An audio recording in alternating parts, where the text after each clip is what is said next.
All right, this is basic electronics. My name's Ste. I'm going to go over DC circuits, which is the most basic thing in electronics. And has everybody in the right room?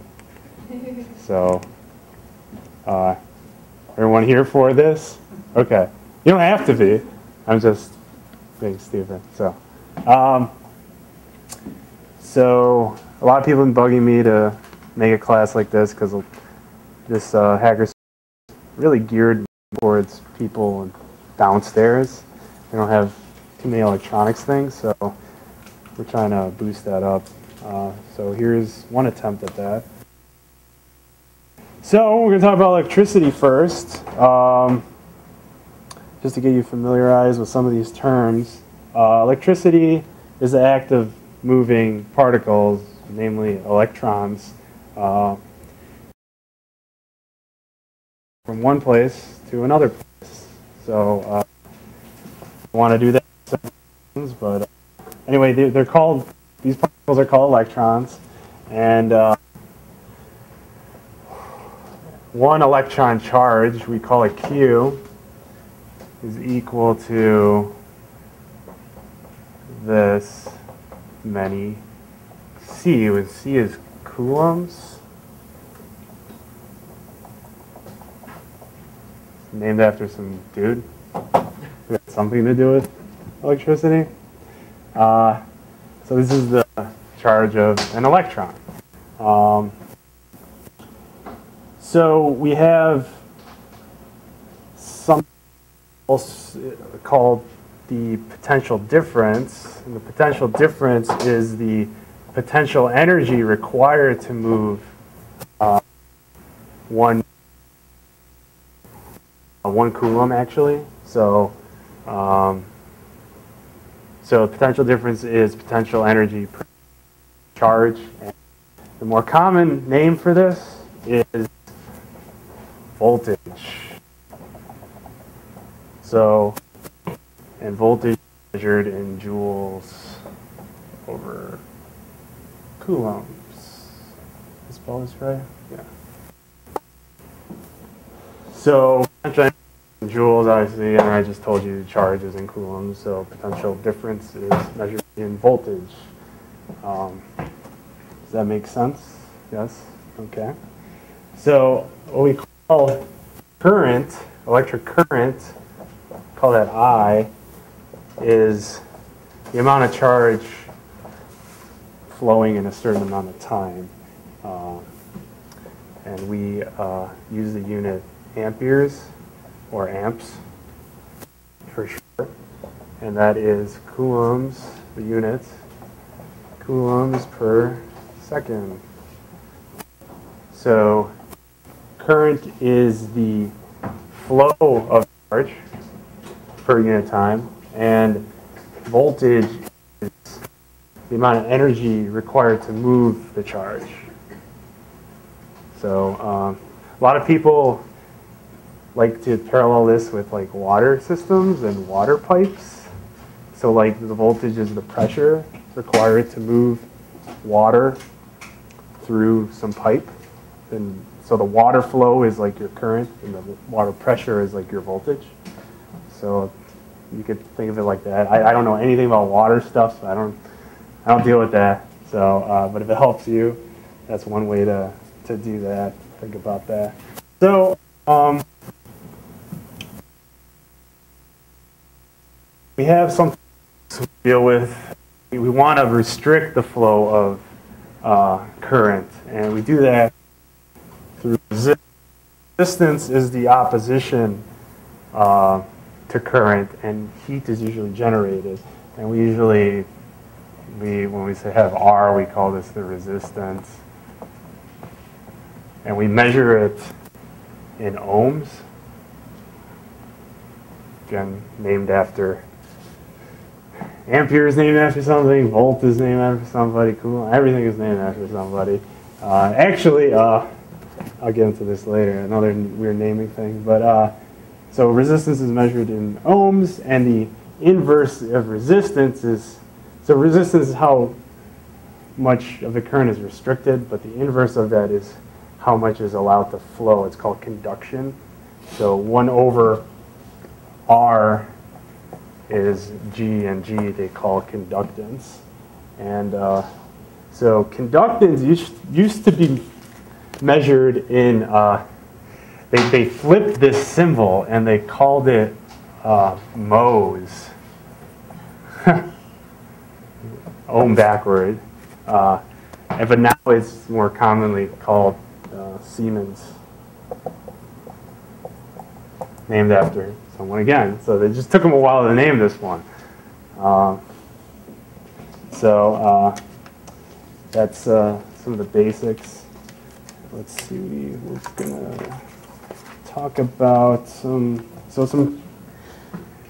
we connect electric circuits together using conductors, which normally like copper wire or something. The reason why we use copper, it's a very good conductor. It has a very low resistance in the actual material. So some good conductors: silver, gold, copper, aluminum. And these are good conductors because their resistance is very low. It's close to 0. The opposite of resistance, well, not the opposite of conductors is something with a very high resistance, and we call these insulators. And we have very high, that's very high. There's a lot of them. There's foam, there's wood, plastic, paper. There's a lot of different insulators. And then the third thing we usually think about when we talk about conductors and insulators is we have something kind of in between called semiconductors. And these are usually like, we don't have a periodic table in here, do we? Downstairs. Downstairs? Yeah. These semiconductors are usually silicon, germanium,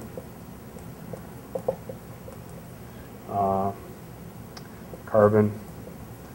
And the reason is they're in the same column of the periodic table where they have the same, you can either make them a conductor by adding electrons to them, or you can make them an insulator by taking away electrons. Metals are usually on the left of the periodic table, and insulators are usually on the right, and these guys are like in the middle. And it has special properties that we take advantage of. We'll get to it later when we talk about diodes, but these are the basics. Does anybody have any questions on the basics before I move on to like an actual electric circuit?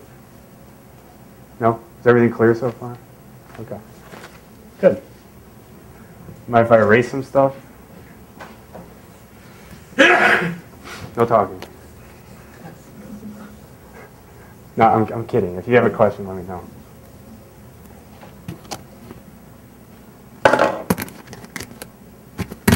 Damn it. No good at this, Carl. There we go. So, the simplest circuit that we can build here is we have a voltage source, we have a resistance. Traditionally, we always thought of current flowing from positive to negative, but in real life, because electrons are negatively charged, they actually go the other way. And this from positive and negative is called conventional current. And then the other way, where the electrons are actually moving, which is just the opposite, is called electron flow. You know about what year they decided the electron flow was 80s, 90s? When they decided what? Oh wait, our conventional is kind of backwards to what we've decided reality is. I don't know when that is, but the point I'm gonna make now is when you're doing basic circuits, just think of conventional, just positive and negative. I think it's in like recent history of it is. I don't know when though. I'm not sure. But just curious. Carry on. Yeah, if you assume conventional current flow and you do like all your calculations, you'll get the same answer as you would if you did electron flow. As long as you're consistent, you just keep one way and stick with it, you'll be fine. Later when you do semiconductors, that's when you gotta think about electron flow because there's some different charged particles in there you gotta worry about, but we're not gonna deal with that. We're doing conventional current flow. And so this is back to the circuit. This is a basic circuit. We have some sort of potential difference source, a voltage source, and we apply it to this resistor, and then a current starts flowing. So R here is called the load resistance.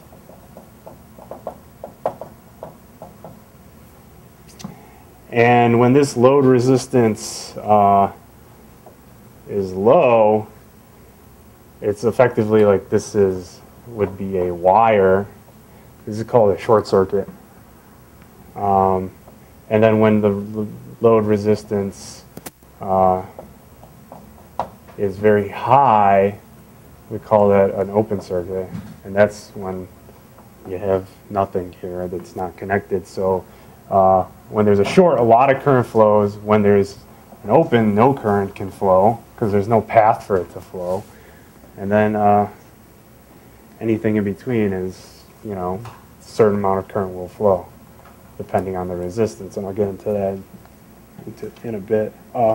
So if the R is very low, a lot of current will flow, and they call that a heavy load. That's one term, heavy load. If it's high, if R is high, very little current's going to flow. They call that a light load or a small load. So there are two types of current families we deal with. We have direct current, which is what this class is about.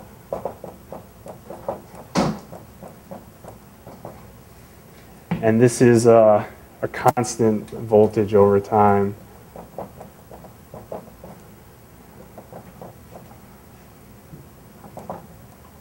And it's the most common thing is a battery. It's just a constant flat voltage over time. The other type is alternating current, where your voltage changes or reverses polarity.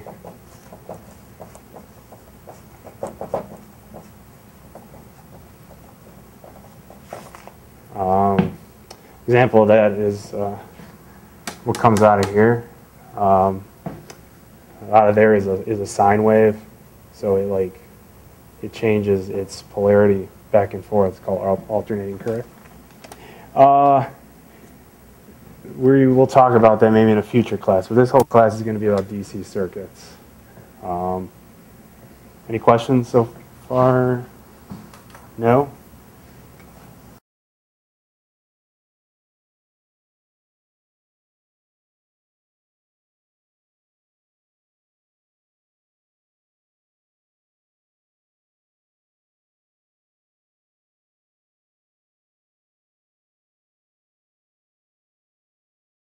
Keep these in order. Okay, so the most fundamental principle in electronic circuits is something called Ohm's law. And Ohm's law, what it says is the voltage across a resistor is equal to the current through the resistor times its resistance. And you can change this around, and like if V equals IR is one form, you could have V over R equals I. If you like solving, when you need your algebra correct and you want your solve for I, this is what you would use. And then you also have R equals V over I. It's another form. One little trick that people came up with, wasn't me, Is this little goofy diagram. If I want to solve for voltage, it's I times R. If I want to solve for resistance, it's V over I. If I want to solve for I, it's V over R. So you cover up the one you want to solve for, and then it's like that. Like that's multiplication, that's division. Does that make sense? Okay. Can you do that again real quick, just because I fucked up? Take two. Are you kidding? Real quick. Which part? Let's start from the very beginning. Just start, okay. So this is DC circuits. No. So one trick people use is to know which form of the equation they're going to use. Is you like, hey, I want to solve for voltage. You cover up the V. You're left with I times R. Hey, I want to solve for resistance. Resistance equals V over I. I want to solve for current. Current equals V over R. So let us move. Can everyone see this board? It doesn't. I don't think you can see this board. I'm not going to use this board anymore. Too late. Too late. And black is getting boring. Purple. So let's draw a basic circuit. So let's say I have a 9-volt battery. Oh no, this is not thick enough. No, nobody can see. I'm going back to black. Sorry. It doesn't have to be perfect, dude. So another way to draw a voltage source, or specifically a battery, is this, where it's like cells. Positive and negative cells mixed together. It's just a different way. I just want to familiarize you guys with these symbols, so you come across them, you're like, what? But this, I could easily just have drawn this voltage source. Same thing. But if I want to make it explicit, it's a battery, I could draw the specific battery symbol. And that's plus and minus of the battery. So let's say I take a 9-volt battery and I hook it to an R that is 3 ohms. Some current will flow, but what current will flow? Does anybody want to help me here? Using Ohm's law? 3 amps, yay! Because I equals 9 volts over 3 ohms, and this is 3 amps, right? Very good. So, what if, what's that? Oh God. Photos. Yeah. So let's say I had something here, and I knew I had 3 amps flowing through it, and so what is this? You just It's 3 ohms. It's the same. right. It's the same circuit. I was just saying, like, if you didn't know what this was, like you knew the voltage and you knew the current, how do you get the resistance? You use this guy, right? And then the same thing, if I didn't know this was a battery, I was just like, I know it's some sort of voltage source, and I knew it was 3 amps, and I knew there was a resistor here, it's 3 ohms. What is this? You would use IR, so this guy, right? So that way you know it's this is 9 volts.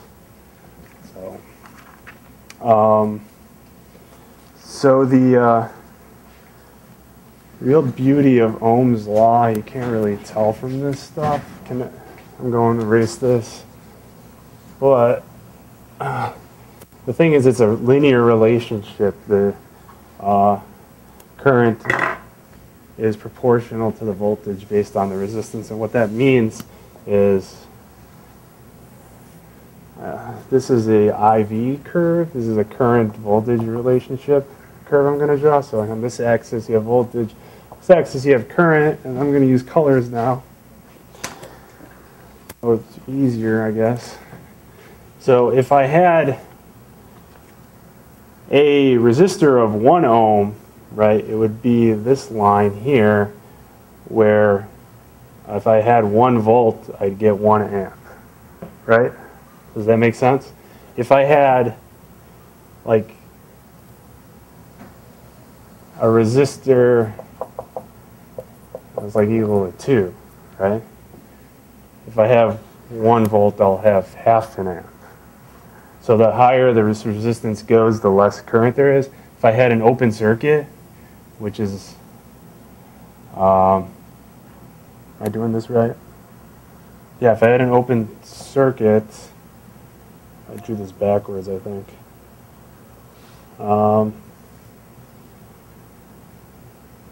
Yes, no, this is right. If I had an open circuit, no current flows, right? 0. And then if I had a short circuit where it was like no resistance, I have like infinite current. I got tons of current. Does this make sense? So each resistor is a different line on this diagram. Theoretically, yes, but if a battery will eventually run out of current to give. But if you had some voltage source that was super powerful and like was from a comic book, you'll get really high current. Well, again, you also need wires that are very superconductive. Like the resistance 0 is like practically if you click 2 9-volt batteries together and all it does is get hot and run out. It's more of a wire across the battery terminal instead of 2 separate batteries. Oh, okay. Yeah, it's you have your battery here and you just tie the things together. Yeah, and then it's gonna push as much current as it can until it runs out of juice. It'll get really hot. To slightly clear it up, he's right too, but just think of 2 batteries hooked together with a wire jumpering them. You know. Yeah. So does this make sense, this IV curve relationship? Because it becomes important when we talk about diodes. Another aspect of this is when we have our current flowing through here, power gets dissipated in that resistor. And that's where the heat comes from. There's actually a little resistance in that battery. That's why it gets hot. So the power through a resistor is equal to the current times the voltage across it. And again, there's more forms of this. Another form is I squared times R, or V squared over R. These will all equal the same thing. So, according to that, the power dissipated across this resistor would be, can anybody tell me? 27 watts. 27 watts, yeah. So this will be 27 watts. So if you're going to actually build something like this, you want a resistor that can handle this power. Resistors have power ratings. We'll talk about that later. But yeah, I didn't mention, this is watts, and it's in joules per second. Okay?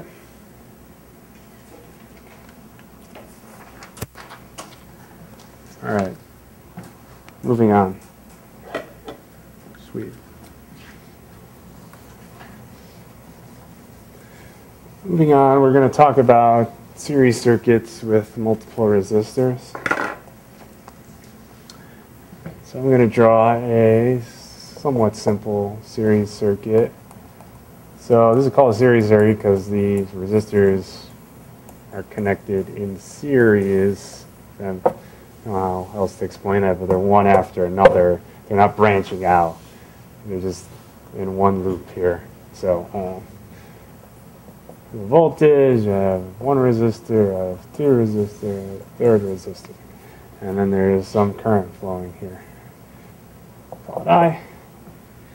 And the way in a series configuration with these resistors tied together like this, you can figure out the total resistance of this circuit. You can add these together, three resistor values together, and get one total resistance. And the way in the series circuit that works is the total resistance is just the sum of these resistors.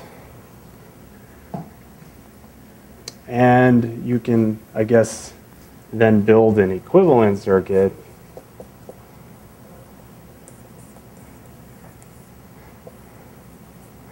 where I is the same, the voltage is the same, but now that same current flows through both circuits here.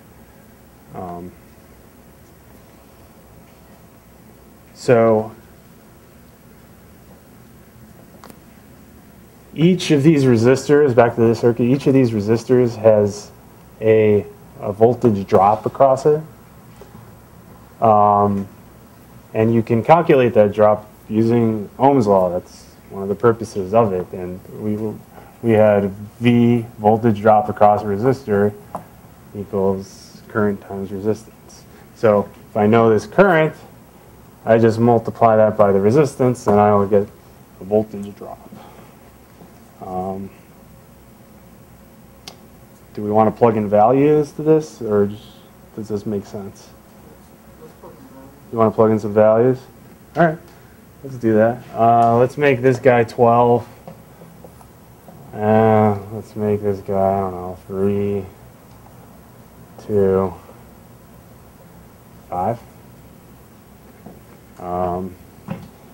So let's do it this way.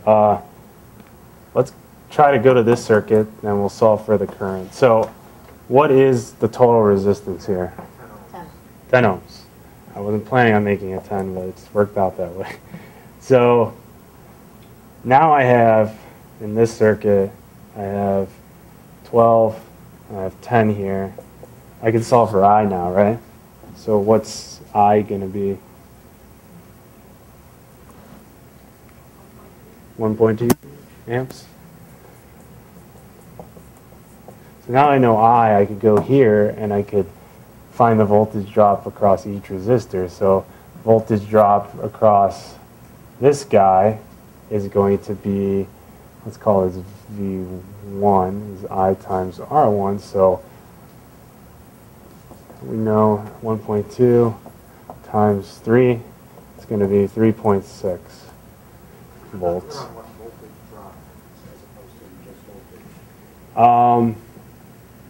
So voltage is the difference in potential across 2 points.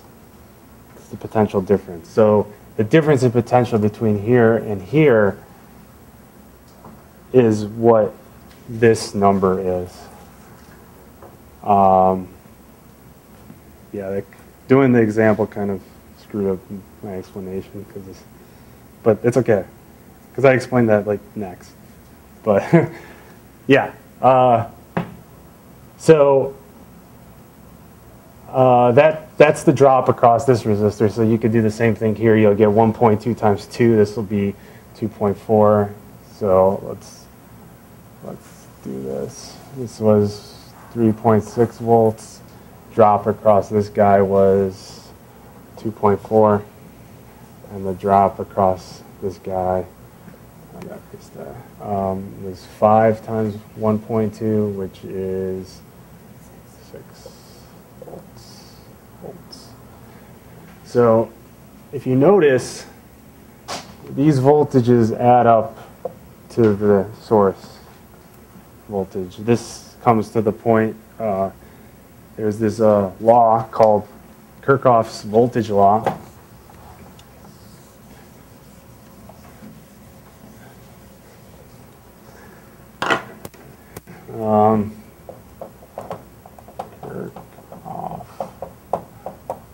voltage law. And we usually just say KVL. And what KVL says is that the total voltage in a whole loop equals 0. So you're going to get 12 volts for here, and then you're going to get these drops here, and then the total should be 0. So in equation form, you have your VT, which is your source, voltage drop here, voltage drop off the next resistor, off the third resistor. This should equal 0. So in this circuit, we have 12 minus 3.6 minus 2.4 minus 5, and that equals 0. 6. Oh, 6. Thank you.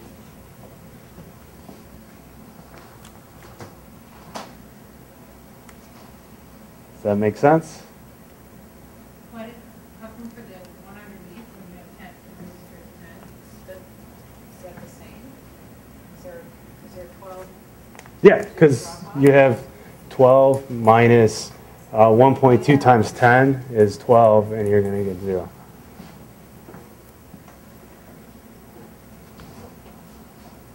Make sense? Cool. And then also in a series circuit, the powers add up. So if the power dissipated in here, here, and here, the total power would be the sum of them. And so you could either find that out by doing it separately here, or do the same thing we did here and just do 1.2 times 12, and you'll get the total power drop. So in equation form,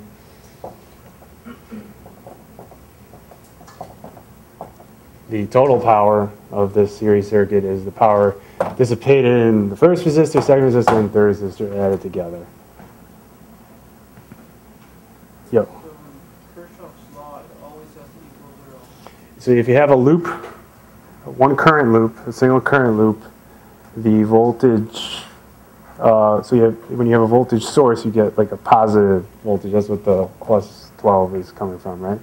And then there's drops across each resistor, and that's what these minus signs are, right? And the whole, if you go through the whole loop, so if I start here, and I'm going on the whole loop, I get plus 12, I get minus 3.6, minus 2.4, minus 6. That should equal 0. In one full loop, that should always equal 0. If I plugged in different values, there'll be different values, but it'll all add up to 0. Okay? Make sense? You still look a little confused. What if that last resistor wasn't 5, what if it was 3? So if this last resistor was 3, then we have 8.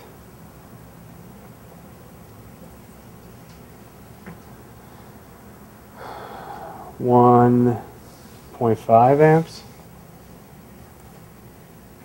So now we have to do everything over again. So we have 3 times 1.5, we'll have 4.5 volts.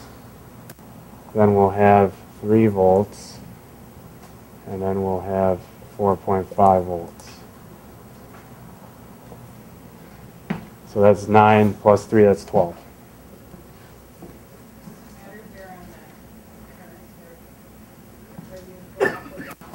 Say again? It doesn't matter where on the current you go up or down. They're all going to When you told me to change this resistor, when I changed this resistor, the amount of current changed. even if it's at the end, although if you go... It doesn't matter. Like when this, because the same current flows through all of these, that's the whole point of the series circuit. You have one current loop, one single current loop. If you change a value here, the current's going to change, and it's going to change so that KVL holds. So when you change it, the drops are going to add up again to form 0. It's going to always add up to 0. No matter how many times you tell me to change a resistor, everything's going to work out so that this holds. Yeah? Good?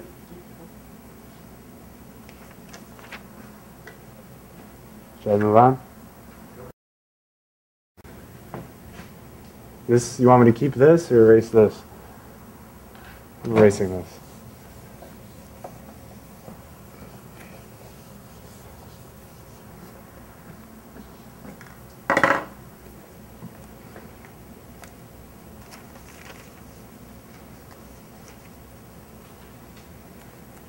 Okay, so this is just kind of like a side note here. If I had two batteries hooked up together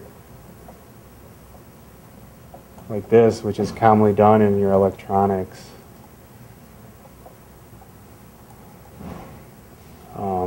so this is, so you have like, I don't know, two AA's, right? And their AA's are, well, all the A's are usually 1.5 volts.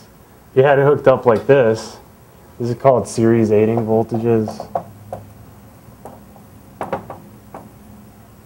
And what appears here is 3 volts. They add together. If you swap this guy around,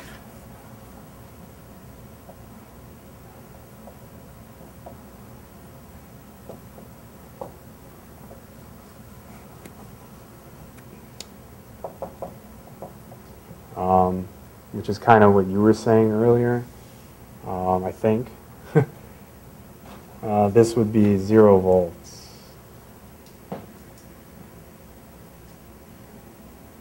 Because again, this is all KVL. So if I start here and go around, I'll pick up 1.5 volts from this, and then I subtract 1.5 volts, and I get 0 volts. So they're canceling each other out, is what all I'm really saying here. When you add them the other way, they add together. This is called series opposing voltages. It's just when you have batteries. I'm just using batteries as an example, but you don't do this with batteries. You waste. It's a waste. Like, why would you want to do this? Yeah.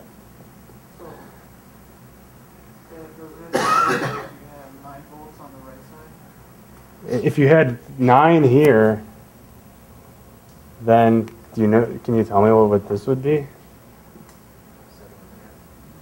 It'd be, sorry, I did not draw these. And if I measured it like this, it would be minus 7.5.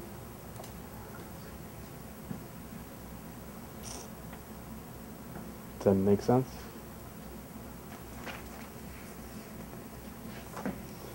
And then I guess another kind of side note before we move on, because this is a beginner, you're learning a lot of terminology and stuff.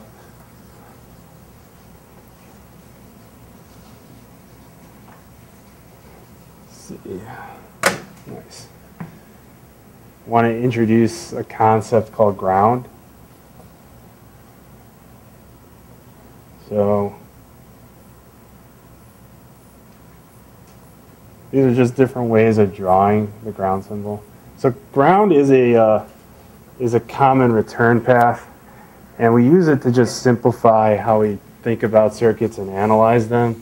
And then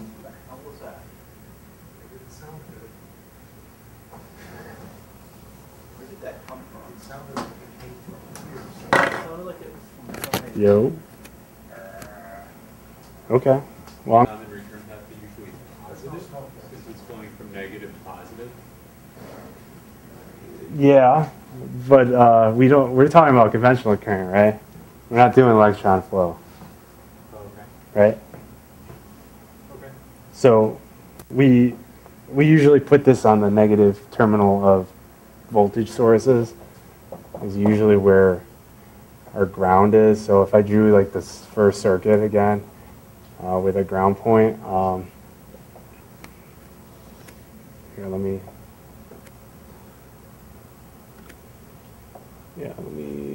me draw a 2 resistor series circuit.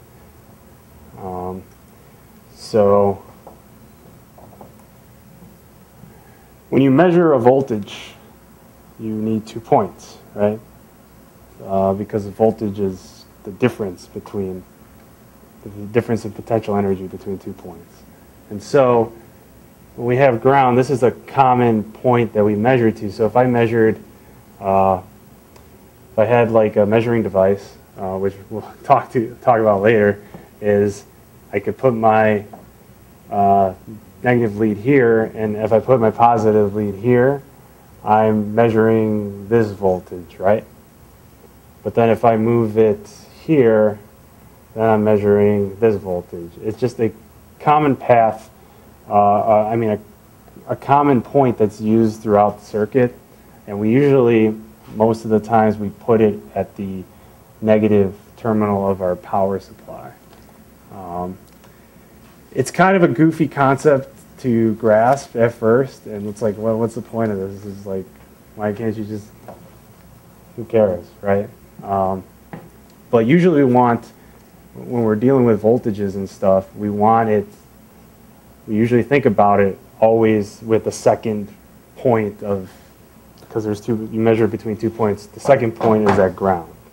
So when someone's like, oh, hey, what's the voltage at this point in your circuit? Oh, it's 4. You know, in general, that's like, you need to tell me 2 points, right? I need 2 points to measure voltage. But what they're really saying, it's 4 in reference to ground.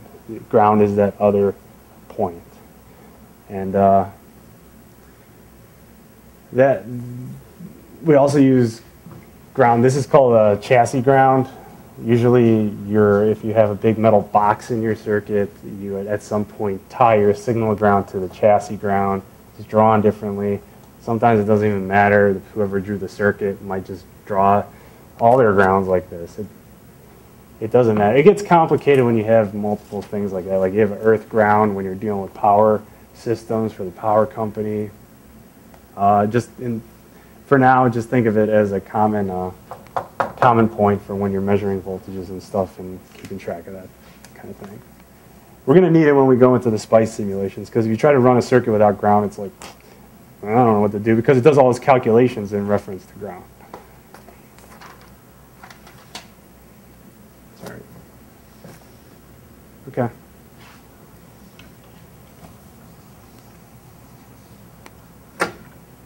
So now we're going to talk about parallel circuits. Does anyone want to take a break? Because I don't need to take a break, only if you guys want to. I'm going to keep, all right?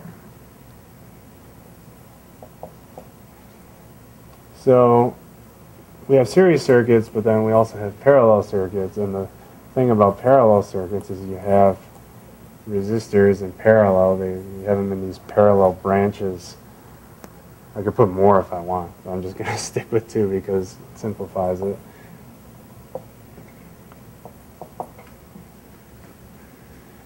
And so from here I have a current, and then when it gets to this point it splits into 2 branches. Call it I1, I2. And then when it comes back here it recombines into the same thing here. So it goes out here, it splits into these branches, and it comes back together. It's called parallel circuit. And the important law, because the series circuit is an important law, we had Kirchhoff's voltage law, and there's another one called Kirchhoff's current law, which KCL. And in this circuit, what it's saying is that IT is equal to I1 plus I2. So it's saying when you reach a node, these splits are called nodes, that this current splits up into these 2 other currents, and the total current should be the sum of them. So they get proportioned out like that, flow through their branches, and then come back and add together again.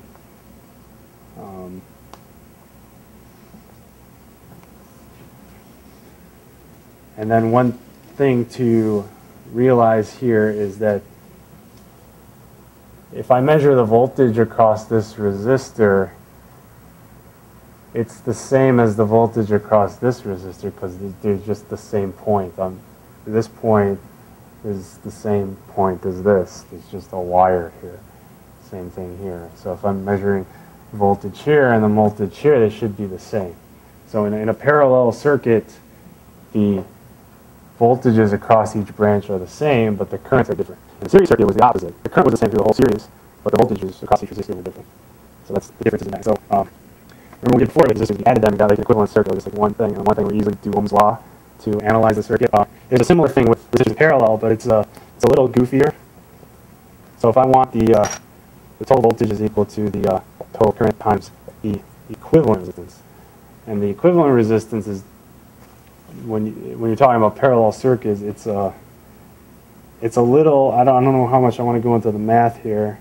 I don't want to derive it, so unless someone wants to see the math to derive it, they can let me know.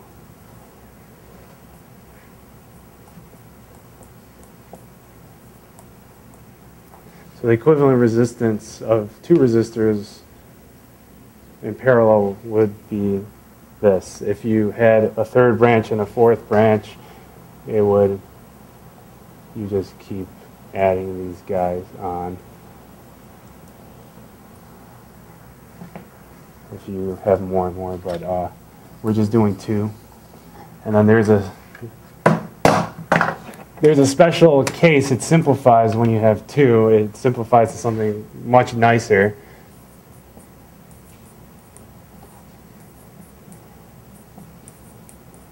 So the equivalent resistance of two parallel resistors is them multiplied together divided by them summed together. And so there's a special case if you have two parallel resistors that are the same value, because you have the R is multiplied together, you have R squared, and then you have R plus R, you have 2R. This will just equal R over 2. So if I have like 100 ohm and 100 ohm, it's 50 ohm. If I have 400 ohm and 400 ohm, it's 200 ohm. So the special case, if you have two equal parallel resistors, the equivalent resistance is just half of that. Is that the same for like, if you have a bunch of resistors, say like a bunch of lights, you just divide by the number? If you're assuming all the lights are the same. if you're assuming the lights are pure resistors, yeah, okay, and you have them in parallel, then if you knew one of the lights was like 10 ohms, if you had two in parallel, it would be 5 ohms. Yeah. If you had like 3, Yeah. you have 3, 3. yeah, Okay. yeah, So it just keeps going. yeah, Okay. yeah, That answers my question. yeah. Okay. Okay. Any other questions? Yeah, so two parallel resistors of the same value, what if you have two of the same value? That's exactly what he just, Oh, okay. yes. So, okay. So let's say I have this, right? And I have them all equal the same thing, right? So if I have that, that should equal 1 over 3 over R, and that should equal R over 3. If I had 4, it would be R over 4. If I had 5, yeah. So the one thing that you always want to remember with equivalent resistances is the equivalent resistance is always less than the lowest resistor in that's in parallel. So if I had like 10, 100, and 1,000 in parallel, it's going to be somewhere lower than 10. It's always going to be lower than that lowest one that's in parallel. That make sense? Okay. Yeah. You know you did the analogy to water, could you say that again? And which one was the flow? Flow is current, and the water pressure would be the voltage. Yeah. And then I guess valves would be like variable resistors, because that adjusts how much flow, I guess. Does that make sense? Yeah? All right. Is that all cool? I'm going to erase this guy. You guys sound terribly bored. I am so sorry. We're not. It's you know, it's a lot to take in. We're absorbing. We're not bored. Absorb. Okay. Notes. Notes? You going to post those? Can you read my handwriting? Is it better than mine? Yeah. No. I guess not. Sorry. All right, I'll shut off now. Actually, I'll go back to this. All right, so I just want to do one example of, because now we know rules for parallel and series. What if we had something that had both? You had like resistors all over the place. So I'm going to draw such a circuit.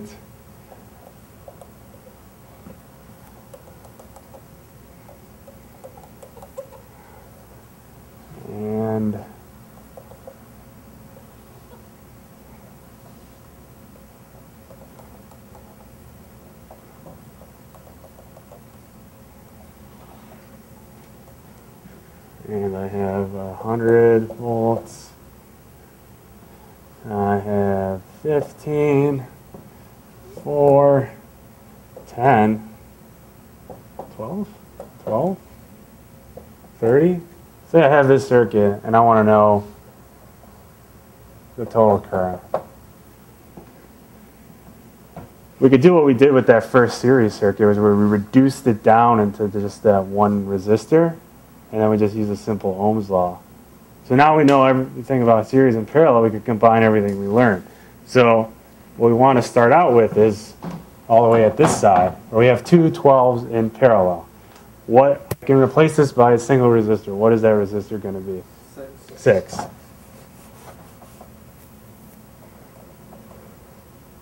Six, right? But now here I have the same current going through here. I have like a series circuit. So I could add 4 and 6 together, right? To get one 10 ohm resistor, right? So now I have two 10s in parallel. 5.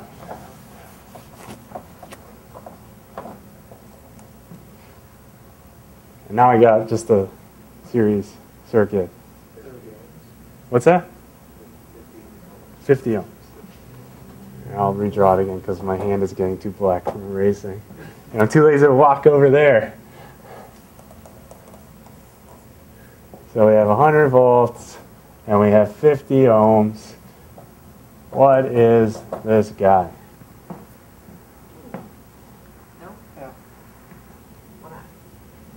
So we have V equals IR. We have I equals V over R, right? 2. So this should be 2 amps. Good job. Good thing you're taking notes. It's because you're taking notes. Does that make sense? Was that fun? It sounded like it was fun. You guys were like, yeah, 5, woo! Can we do one with straight up variables? Like just no pictures, just like variables, like R1. Why would you want to do that? Yeah. That's even more fun. I don't, you could, but the reason why I picked this one is I picked the numbers so they add up nicely. And it took me a while, so. End up with these little clumps of variables in parentheses. When we get to the bonus questions, there'll be variables. And then maybe you could win this, this kit of electronic stuff, which I'll tease you with later. Okay, and then also, I guess the total power of this circuit is just V times I, so it'll be 200 watts through that 50 ohm resistor. So I labeled this thing circuit reduction. I don't know if that's a real term, but great. Fantastic. Okay, racing. Good to you got your photos? Okay, fantastic.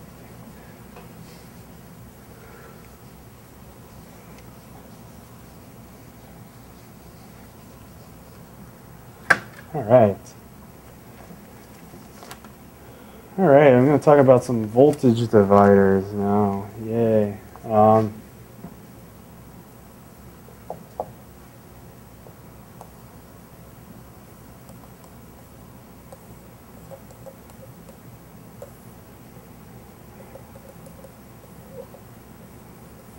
Ooh, I'm using ground. Oh no.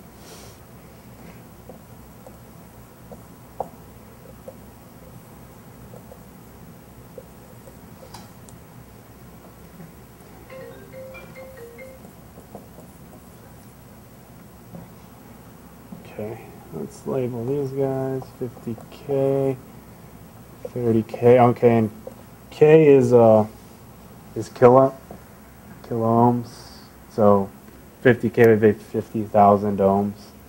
30K would be 30,000 ohms. And then the same thing with amps. If you have like 50 milliamps, that would be 50. These are the same. It's just engineering, scientific notation stuff.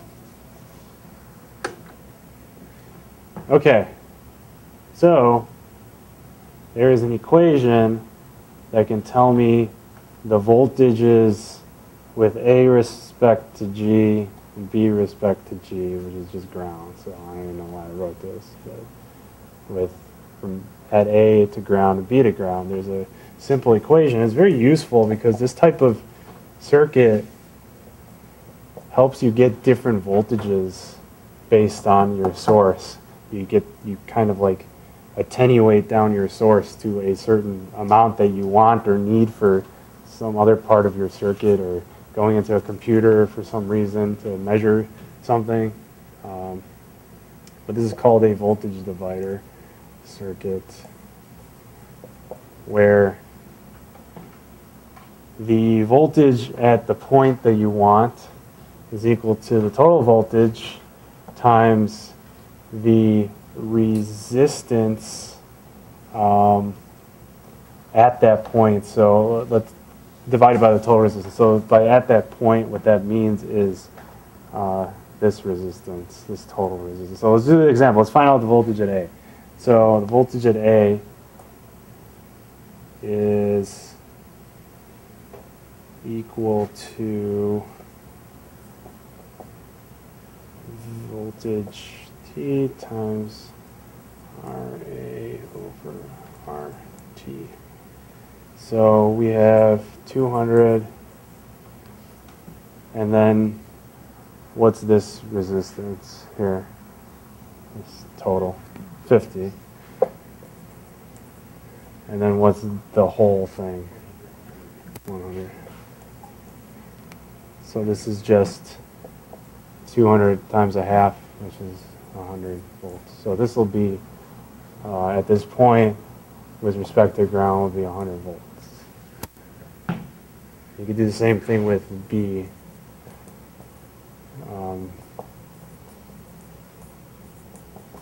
So this would be 200 times 20 over, and we already found out the total is 100, right?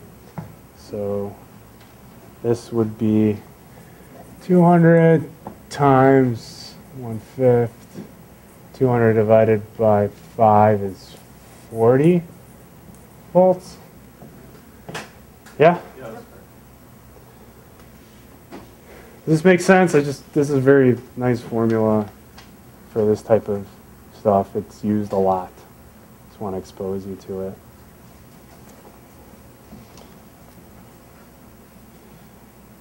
Current divider. No, I'm not doing current divider. It's stupid. Okay.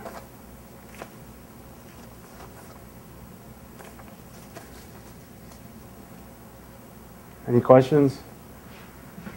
All All right, now we're going to get into the really boring, stupid stuff, so I hope you're ready.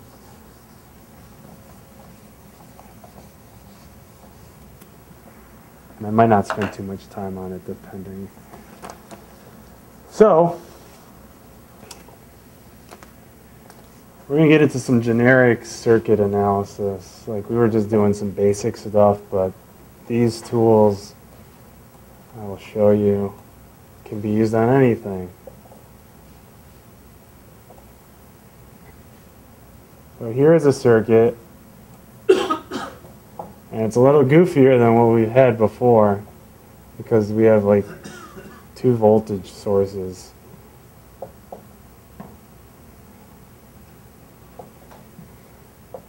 Kind of hooked up weirdly. Oh, that's not right.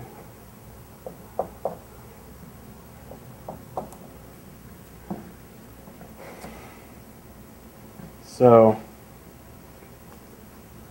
it's like, what do we do? I mean, we haven't seen this before. There's that goofy 21 volts, and there's 84 over here, and there's resistors like there. I'll show you one method here.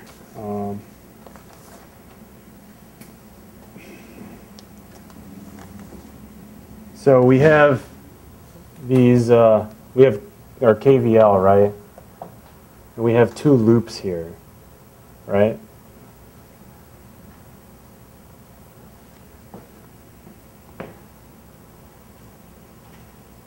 And we have currents. Well, so in basic circuit analysis, you need to draw and label your currents and just be consistent. It doesn't actually matter which way I'm going to draw these. This is R1. Call this I1. And just when we solve our equations, if our arrow is wrong, if our arrow is pointing the wrong direction, our answer will be negative. And you just, because a negative current going this way is actually a positive current going this way. So I2, call that I3. I'll call this loop 1 and loop 2. Okay. What is special about those loops? Because couldn't you draw another larger loop encompassing all of that? You can, yeah. I can. I just picked these 2 loops. Okay, so any 2 loops For the, have to be 0 voltage. So you made a good point. There's 3 loops in here, and all of them using KVL will show that there will be 0 volts. Right? I picked these 2 inner ones. You could have picked the outer ones too, but then we wouldn't have been able to get any information about that guy. Okay. So that's the reason I picked the 2 inner loops. So, anybody confused right now? I didn't really start yet. No? Okay. So, from loop 1, we have a KVL equation. Let's start here. So we have plus 84 volts. And we're going around here, and we have this voltage drop here across this resistor, which is going to be 6 times I3, right, because V equals IR. And then we have this one, a voltage drop here. We have 12 times I1. And that equals 0. And then we have 84 V, yes. Thank you. So 84 minus, okay. Then we have L2, and I'm going to start here and go around this way. So we have our 21, and we have minus 6 times I3, and then we have minus 3 times I2. That loop should equal 0, right? And then we also have our KCL, which says when this current gets here, it splits into this and this. So I3 should equal I1 plus I2.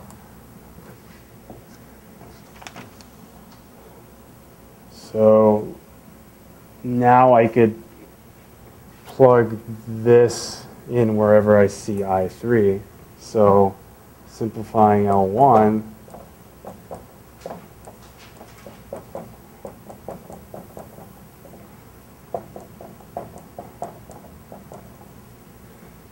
and I will simplify it some more.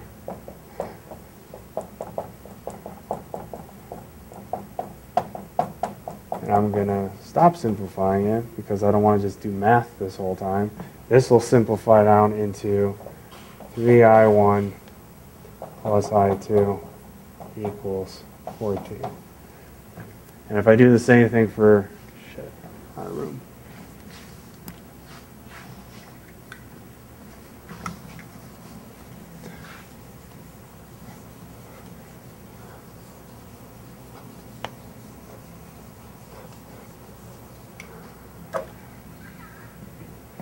So I'm going to write these on top of each other.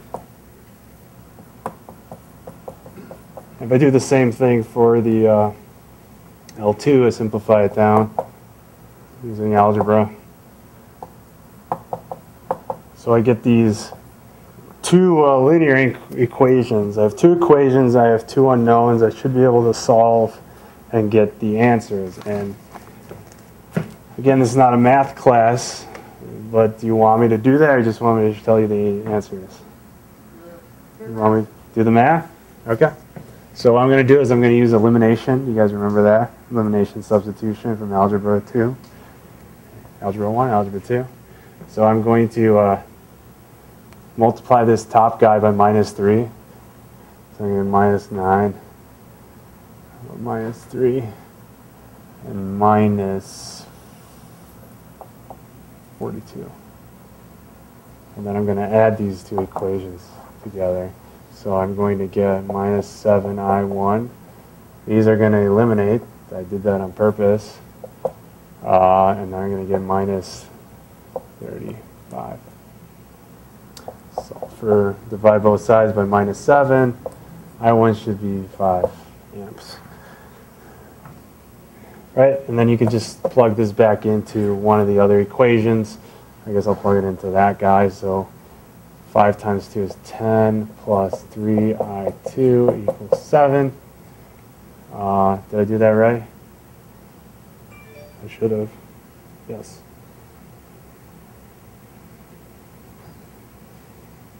No. This was a... Why is this not matching my notes?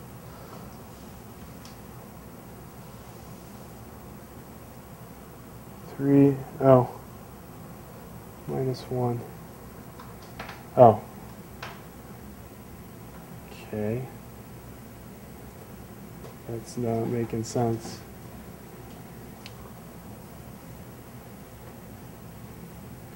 I'm going to plug it into that guy. I don't know why. Okay. There we go. Minus 15, minus 15.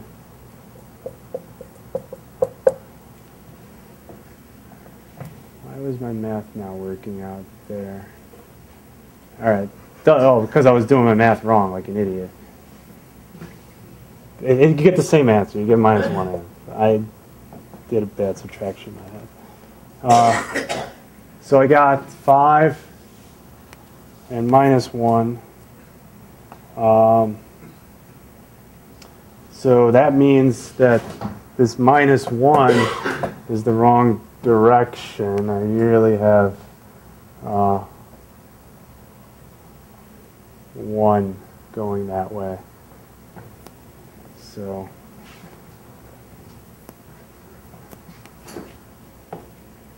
there we go. So if I have,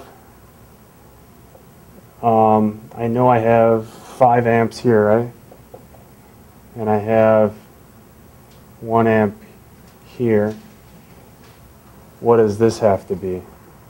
Because this and this have to add to get this, right? So 1 plus what gets me 5? 4. So this is 4. I could have just plugged in my original values too. I would have got the same thing. 5 minus 1 is 4.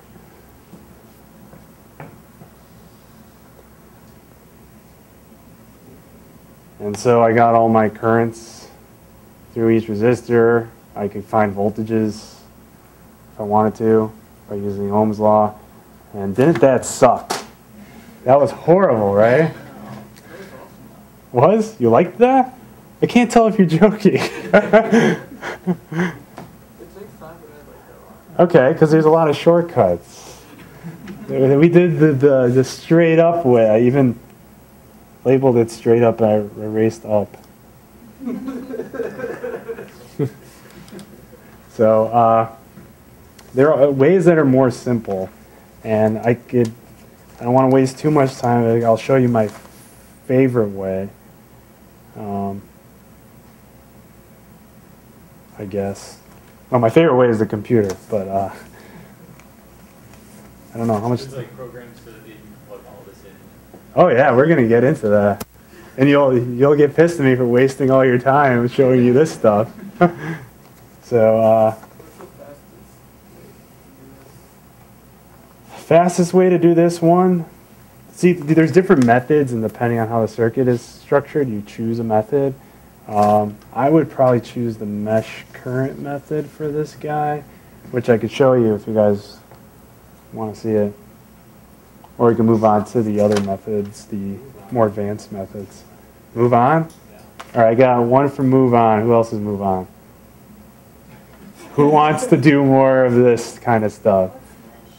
Mesh current? It's similar. All right, I'll show you mesh current, and then we'll move on.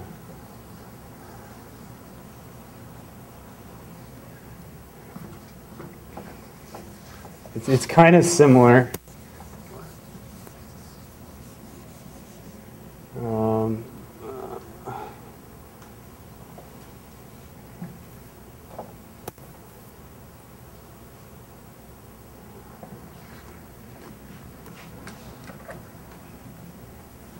I'm going to draw two loops again. I'm going to do the same exact thing I did before with my setup. Actually, no, I'm going to change. So with mesh current, when you draw your loops, just be consistent. Be like, okay, only clockwise or only counterclockwise. I'm going to pick only clockwise. Just be consistent.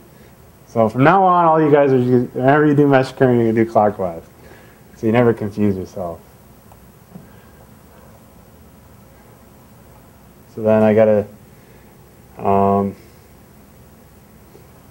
right. Oh, I have the arrows here. All right, we're not going to draw those. Okay, so I got two currents, two loops, I guess, and I'm going to, these loops Does it matter that your second loop is going from no, negative to positive? no. Just pick clockwise and stick with it. Okay. Okay? You're like, this guy doesn't know what he's doing. He will fail.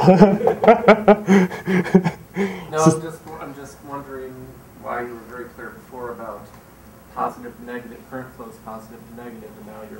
It never matters which way I draw any arrow. Okay. My answers will just be negative if it's the wrong way for that particular, because we end up solving for each particular current through each resistor. And so if you get a negative number, the current's really going the other way if you get a negative answer.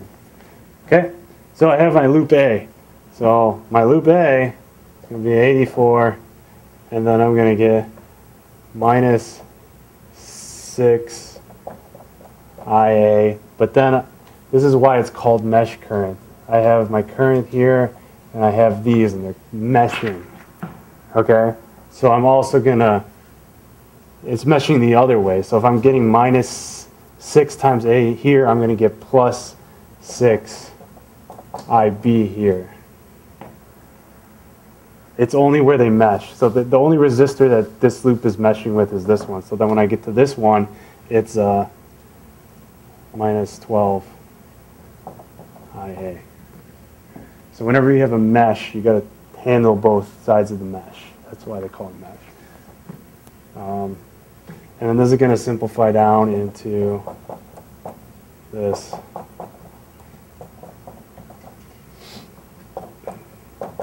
And I do the same thing with B. I will do start with minus 21 because I'm going this way.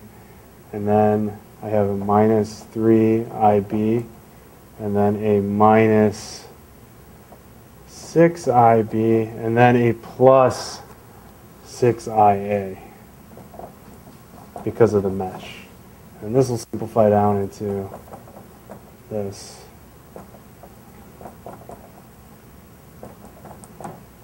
So I have two equations, two unknowns right now.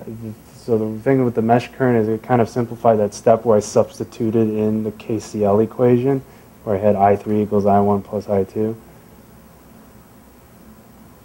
that make sense? So if I have these two equations, two unknowns. You really want me to go through more math again? Okay. Even Skittles is saying no. So I will get this, and I will get this. Okay? And so, where there's no mesh, these will be the correct currents. So this should be, there should be 5 amps here. There should be, no, yeah, 1 amp here. And then wherever there's a mesh, which is the current through this middle resistor, which I originally had labeled R3 before I erased it, is going to be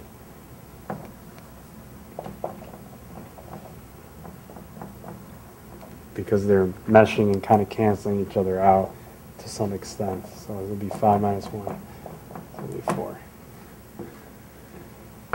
So that's mesh. It's also really annoying.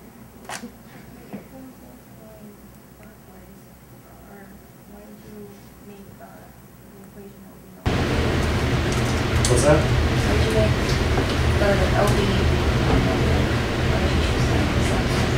Negative here, because I'm going from a positive terminal to a negative terminal.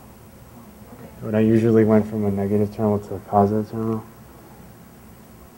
I'm going the other way. I usually go like this when I go through a loop, but now I'm going the opposite way, so I gotta do that opposite. Good question. You get it, but you're still confused. Sounds about right. Yeah, it's. We had LB 3IB minus 6IB plus 6IA, and then you. Oh, I reduced. I didn't show the reduction. You want me to go through the math? I thought we said no. Nobody wants to do math this time. I love doing math, but we got a schedule. Yeah, but if you do the math, it'll work out. Okay. So that is mesh. And there's other ones. There's node voltage. There's branch currents. There's, it's disgusting. You don't want to deal with it. We want to get to the more interesting ones. And then the most interesting of them all, the computer just does it for you. It's like, why did I waste my time with this stuff? Okay, so we got to talk about a very important thing. We got to talk about superposition. You know what that is in geology? Well, I don't.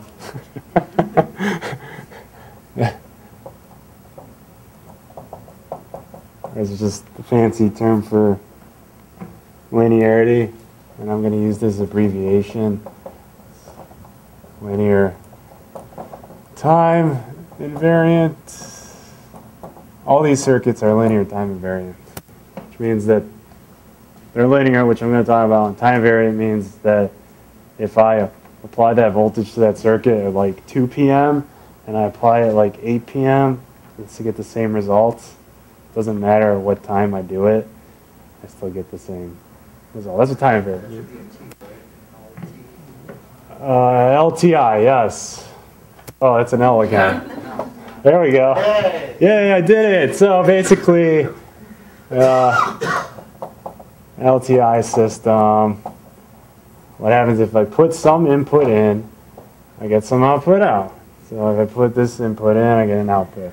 Now, if I take an input and multiply it by some constant, I should get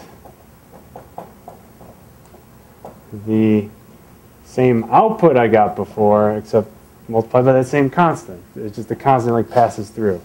And if I do the same thing with a different input or the different constant, you get that. And then the third most important part about this is if I have two separate inputs with two separate constants,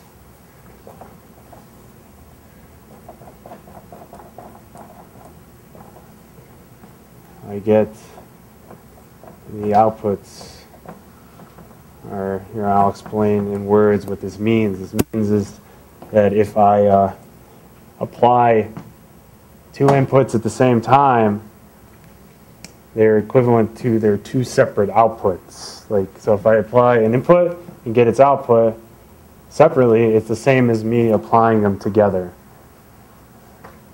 It's exactly the same. So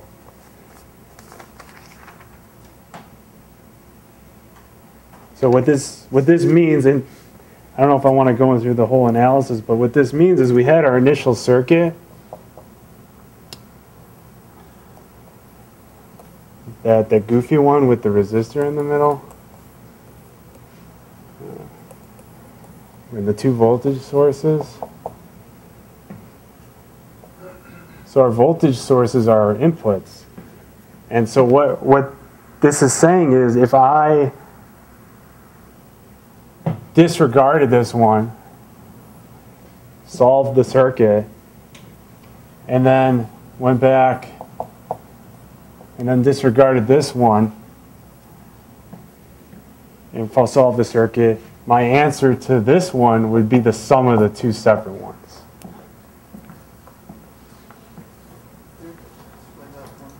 Yeah. So the solution to this circuit, here, I'll just draw the two separate circuits for you. 6, 12, 3. If I split them up,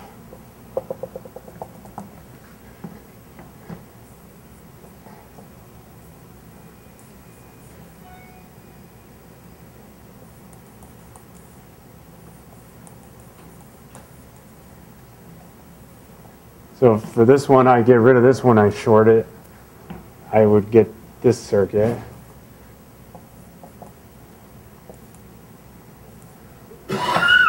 And this one, I'd say I would short that guy. I would get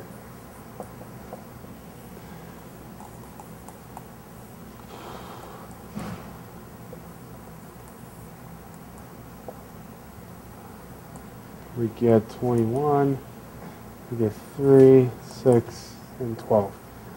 So if I go through and solve everything for these two separate circuits, the answer to this circuit is these answers added together because of this. Because I know that if I solve it for one part, solve for the other, if I solve for both, it's just the sum of these two. I could just grab this guy, and then I know how that gets solved. No? No good? Good? I'm not going to go through and do it, though. Unless you want me to later, because we got a couple more things to do. And then we should be good.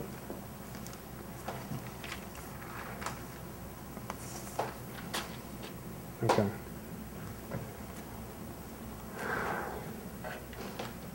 So now, one last important principle.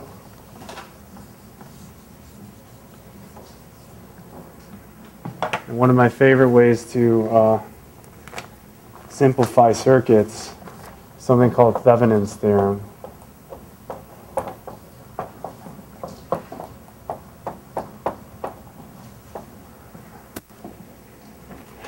So Thevenin's theorem, what it says is, oh, I still got my circuit drawn, perfect.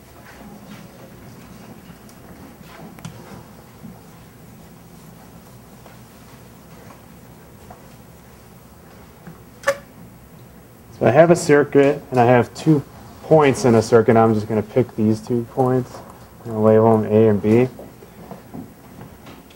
This circuit can be thought of as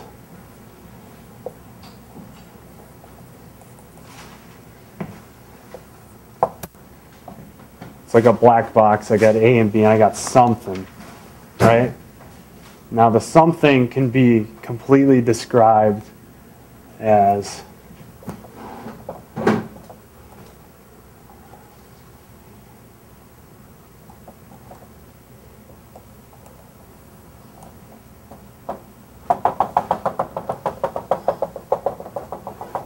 this.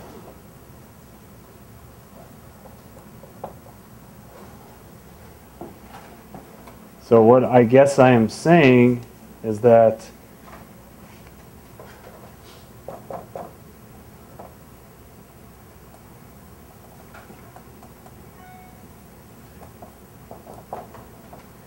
it takes a while to draw these diagrams.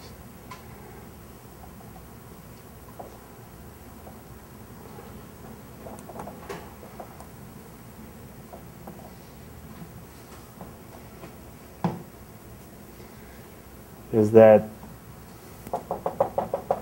this guy, I can redraw him as this. I can simplify him into this.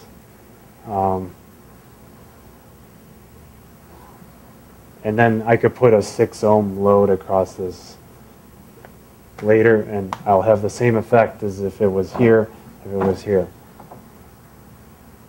That these are equivalent. This is called the Thevenin equivalent circuit. So you could reduce any circuit into a voltage source and a series resistor. I'm just looking in from 2 points. So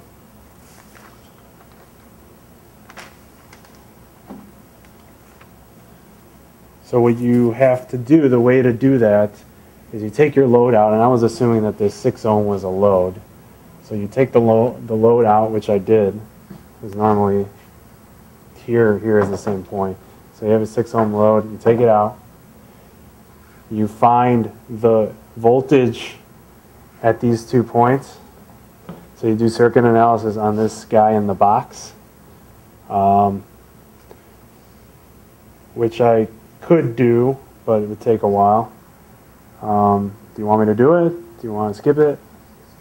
I would use the superposition. I would find this, and then go back, find the other one, add them together, and I would find out that if I measured the voltage here, I would get 33.6 volts. Okay? I gotta put this guy back in. Should label these. So that would be my VTH.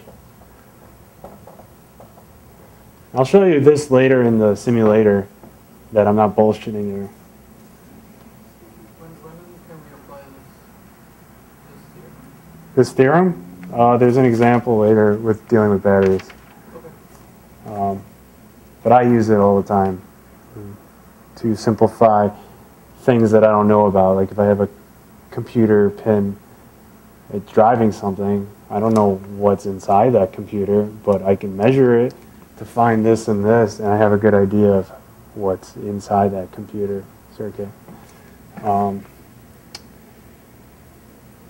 So now we just need this guy, and the way you find the Thevenin resistance, this is the Thevenin voltage, the way to find the Thevenin resistance is, again, looking back in through this terminal, you want to find the resistance when your sources are shorted.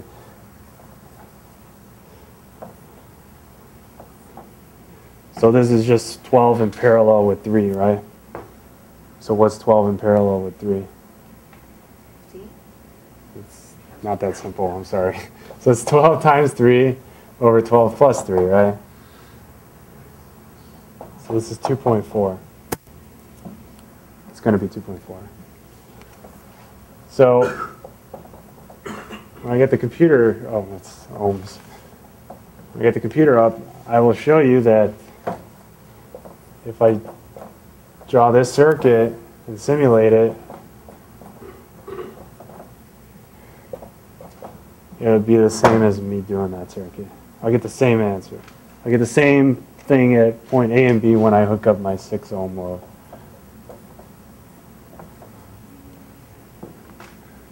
I get the same voltage, same output. How are you getting 33.6 again? That's what we skipped. Okay. That was me finding the voltage at these points here through analysis. And the way I did it here, which I'll post this online too, is through superposition, by killing off one of the sources, analyzing, killing off the other source, analyzing, adding the results.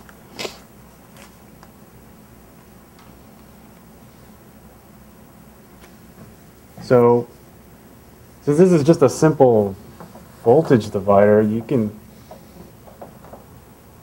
so this is just a voltage divider, right? I have my volt A to B, my voltage out is equal to 33.6 times 6 over 6 plus 2.4, right? This is 8.4, and this will turn into 24 volts. So when I run the simulator for this guy, and this guy should get 24 volts. Okay? So the whole loop would actually equals the voltage. Come again? So the whole loop would actually equal the voltage Which whole loop? from B to A. From B Yeah. to A? Or am I not understanding? We're not doing any voltage loops. Do you remember the voltage divider circuit we had earlier? Where we had a voltage source and we had 3 resistors, and the voltage output was a ratio between the resistor and the total resistance. Well, this is just a 2 resistor version, and so it's just your voltage out is equal to your source, it's 33.6, times the resistance across the points you want to measure divided by the total resistance. So that's where the 6 and over 6 plus 22.4 come out. Yeah? Okay. I can never tell with you. So what the hell is the point of this, right?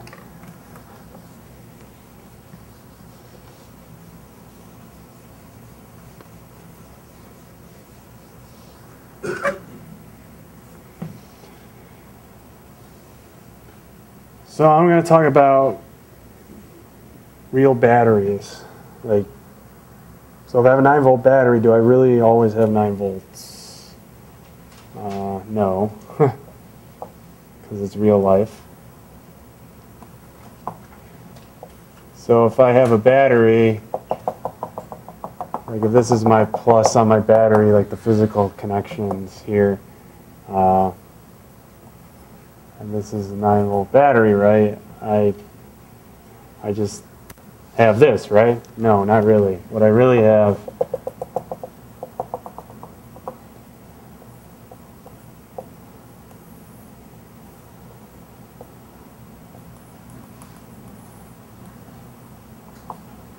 some small resistance in here.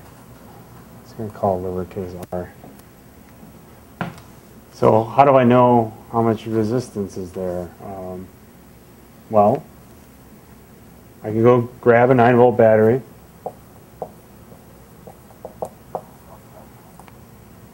And I can measure it. And I measure it with the multimeter, which I could show you how to use later. And it says 9 volts. It's like, oh, cool. It's really 9 volts, right? But then I put a 100 ohm resistor here. And now I measure it, and now I get 8 volts.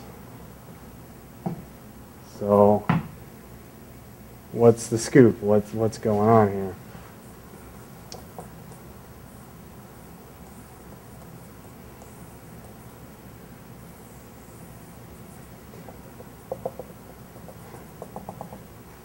So I measured this, and I got 9, but we have this little resistor here. So this is what's really going on inside, right? So I have this guy is killing off some of my voltage, right?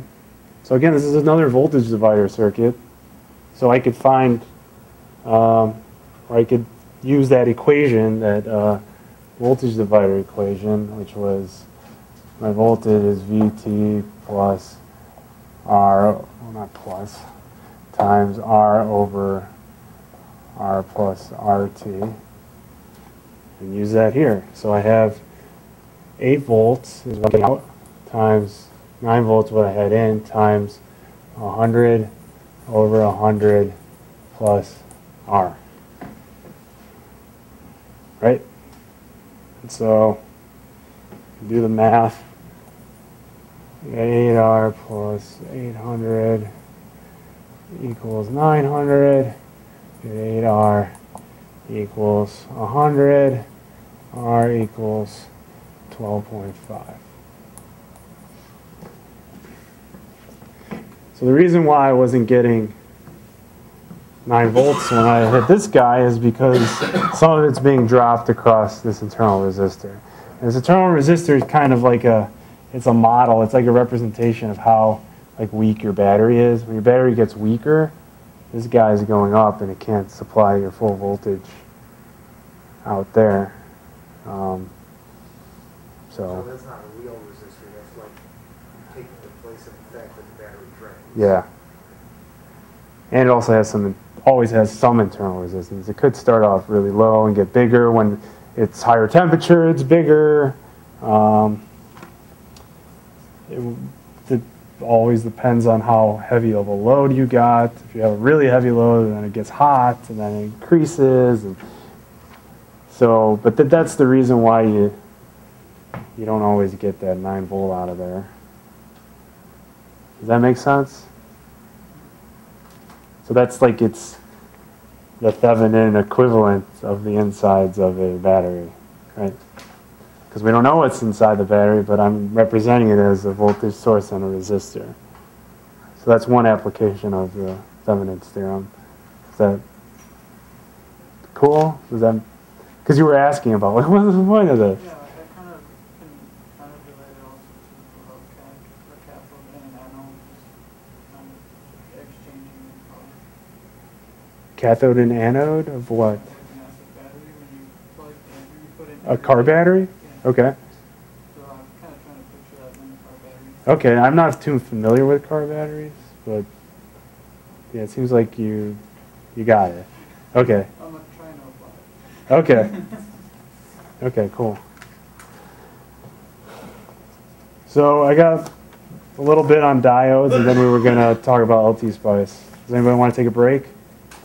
Yes? 2 o'clock or 4 o'clock. At 4 o'clock? So like in 10 minutes? I'll try to fit it in 10 minutes. Can't guarantee it though. Maybe 15. Yes? At 4 or till 4? At 4. At 4. Anybody else want till 4? Okay. Are you cool to erase all this? Or I'm just going to erase this for now.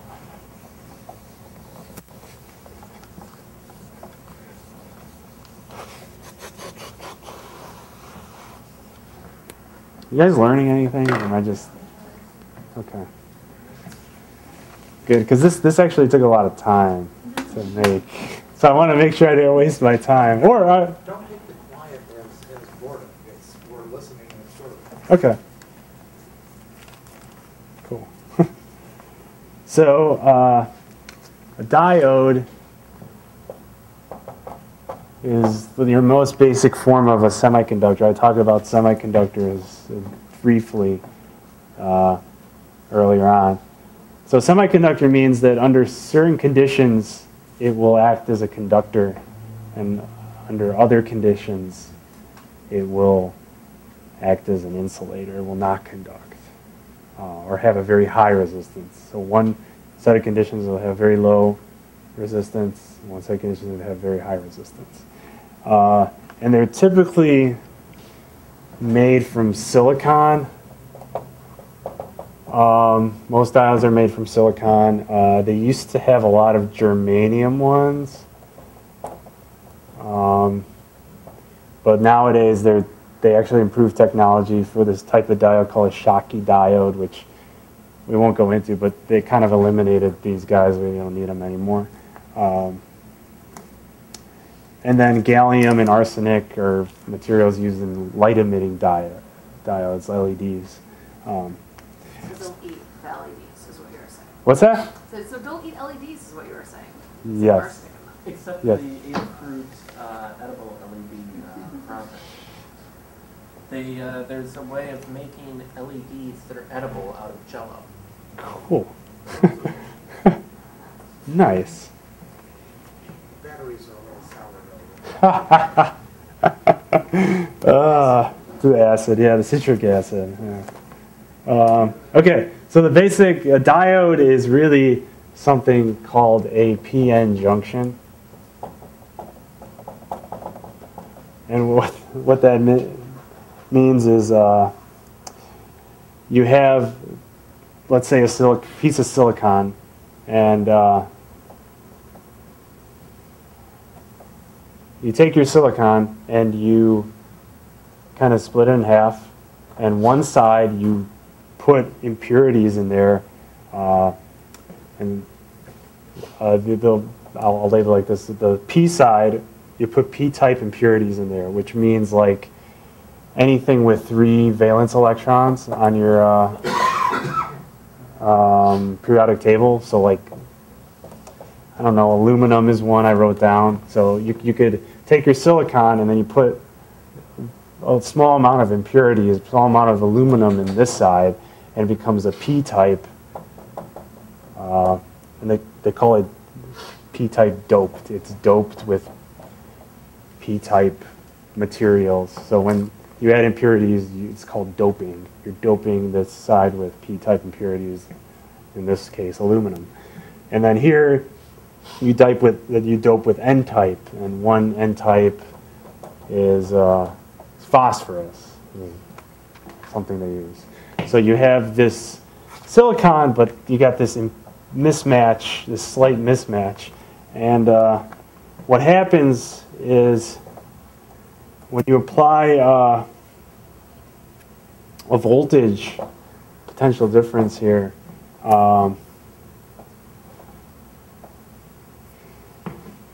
then you have this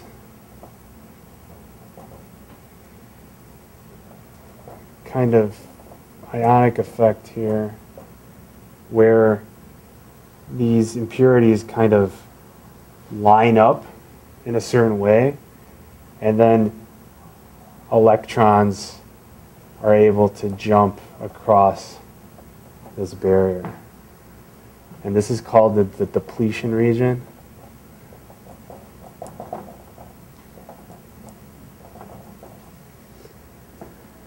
So when you apply enough voltage, this gap forms and you're able to get current to flow through here. If you have enough voltage through this, the current will flow.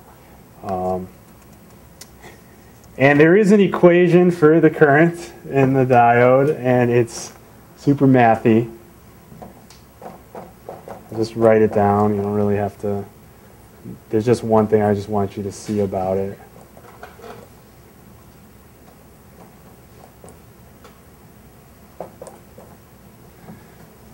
It's a exponential.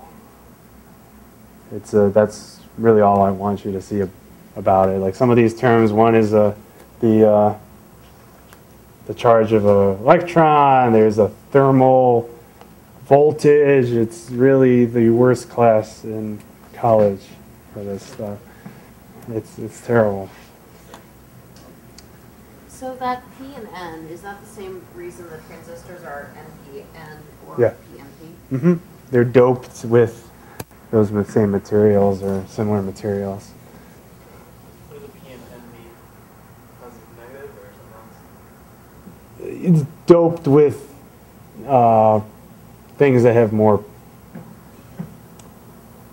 The P is doped with materials that have less, more electrons in their valence band, and the N type has less electrons in its valence band. So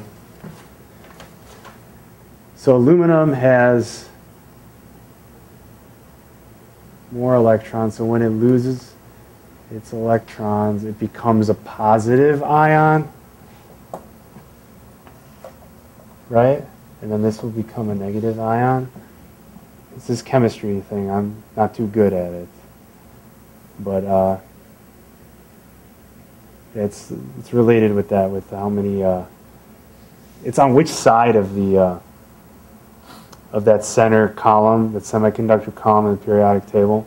If you're on the left side, it's a P. If you're on the right, it's an N. Right? Phosphorus is on the right side, right? Should be. Unless I'm completely wrong, which I don't think I am.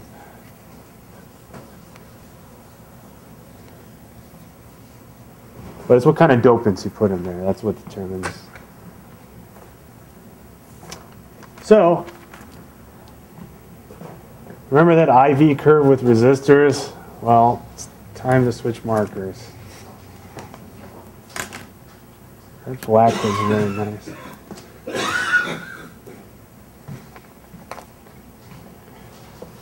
Oh, yeah.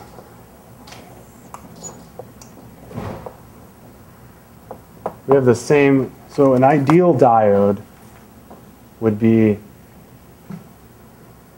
when you go back to when I first started talking about semiconductors, where under one set of conditions, let's call a positive voltage, current will flow. Under another set of conditions, let's say a negative voltage, no current will flow. So the IV curve will look like this if my marker works, right? So like, assuming this is like 0 here. So right when you apply a positive voltage, current flows. And I didn't draw what a diode Is there looked an like. offset from 0, or is that? No, it's just I didn't want to use 2 colors. I guess I could use 2 colors as a marker. Okay, so that actually is right at 0. This is an ideal diode, keep in mind. I'm not, you gotta bear with me for a little bit. Say it's right at 0. Ideal diode, right? Right at 0, or just maybe to the right, just to the right at 0.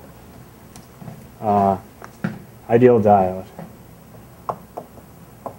One thing you notice that it's not a line anymore. It's like this goofy thing. So these are nonlinear devices,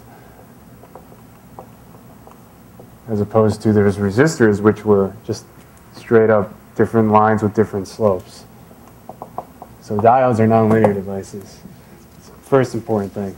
Okay, so, but this is not always true, because this depletion region, we need a certain amount of voltage to gap this depletion region. So actually what Ryan was saying is like, why is that on top of there? It's actually starts conducting a little bit over, right? And this is due to your depletion region, and this is called VF, your forward voltage drop on your diode. I didn't really draw what a diode looked like on a schematic, I'm sorry. It looks like this, where P is over here and N is over here, corresponding to this. And current flows through which way? Conventional current flows from P to N. From P to N. Yeah. When I was talking about here, I had electrons jumping. This is that one spot I was saying later on. I will talk about electron flow because of semiconductors. Okay. That was this little thing, because electrons are actually moving this way. Is the graph really that square? No. I'm not done yet. Yeah. So on a real silicon diode,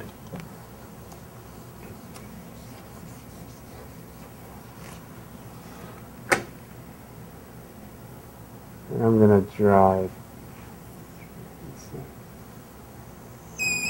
Real silicon diode, we already talked about, looks like this, right? So I'm going to get some different colors going here. Maybe just the purple. Anyone see this color? Or is that too light? Too light? That's better. So it's an exponential, right? But then there's also this other phenomenon that happens over here. So this, I guess, was our V forward, where it's conducting enough to be like almost conduct. Because before we just had the square pattern, which doesn't exist. We have an exponential. So this is VF in a silicon diode. This is around 0.7 volts. So it requires like 0.7 volts for your diode to turn on.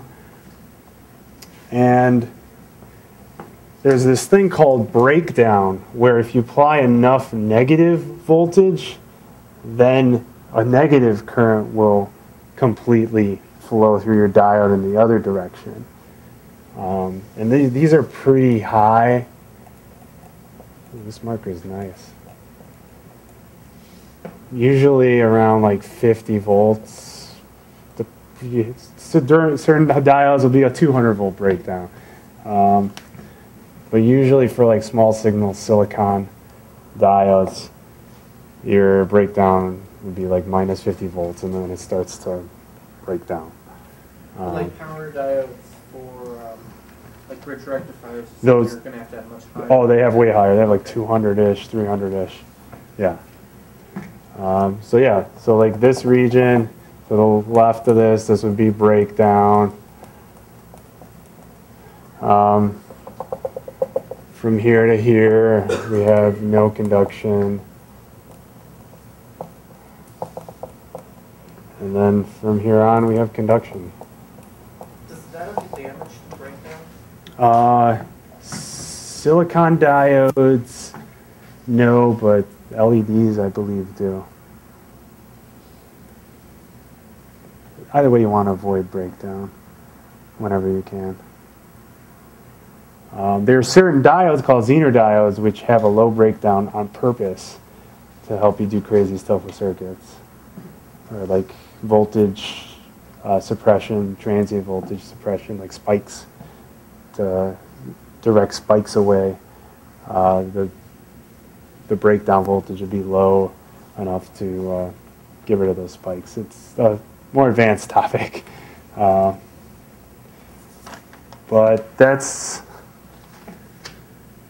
a diode, silicon diode. Does this make sense or no? Yeah? I have two basic diode circuits. And then do you want to break, or you want to break right now? Now? Want to break right now?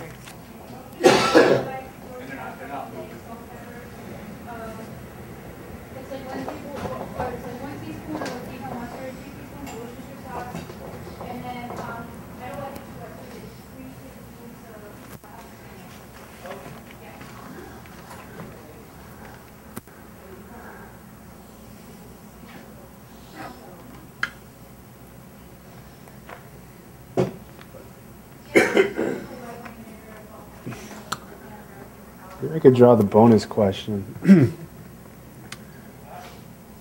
gotta write out. Oh, there. Is this the one, whatever the prize is? Yep. Now there's only one prize? Yep. Okay. The people that are here are getting a head start.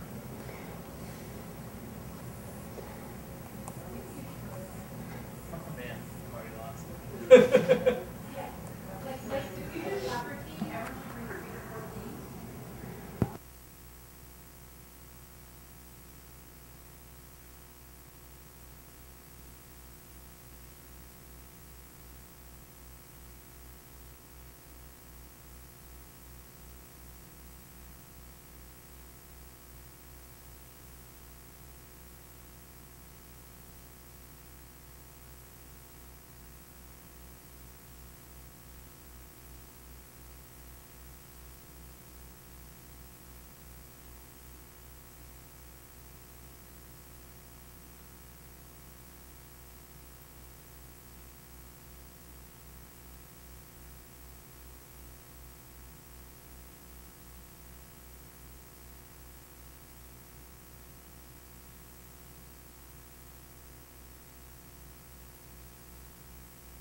Yes, just straight up. Like black coffee? It works. Can we start? Anybody want us to wait? Oh, are we coming in now? We're starting. Good. 2 minutes was like 2 minutes ago. Yeah, it was 5 minutes ago. All right, go. Okay, so we have a basic diode circuit here. And this diode circuit, we call this diode, we call it forward biased.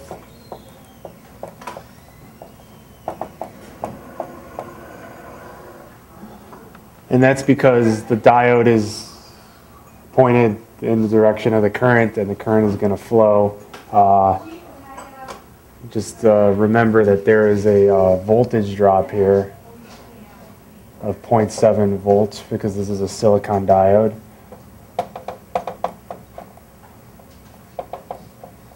Based on that previous diagram with the chart, we had that forward voltage drop that it needs 0.7 volts to gap that depletion region in the PN junction so the diode can start conducting.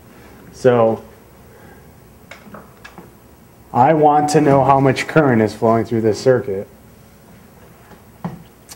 So the current is, just from Ohm's law, we know that the current through the resistor is the voltage across it divided by the resistance. So the voltage across this resistor and the voltage across this diode should equal 9 volts per our KVL equation, right? Because this whole loop we have to have 9. So if 0.7 is dropped here on the diode, what are we left with across the resistor?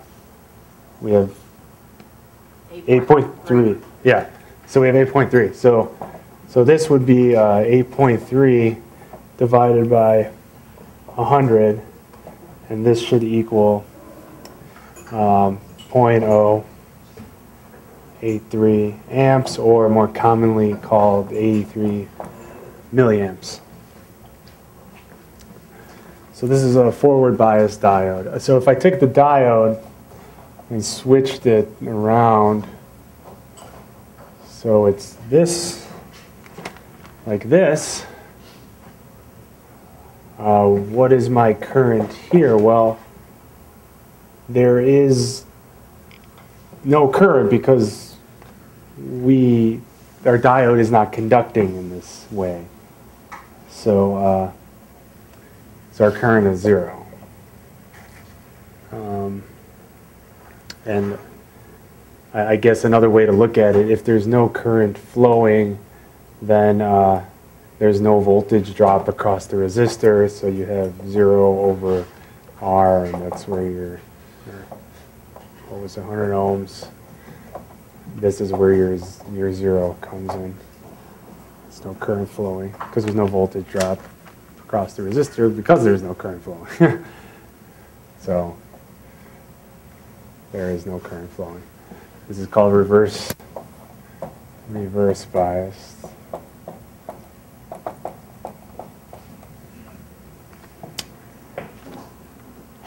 And there's one more point I want to make.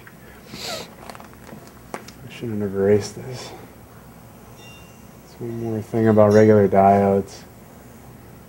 Back on this chart where I had the breakdown and then the forward conduction. There's always like a little bit amount of current flowing in the reverse direction. And this is called your leakage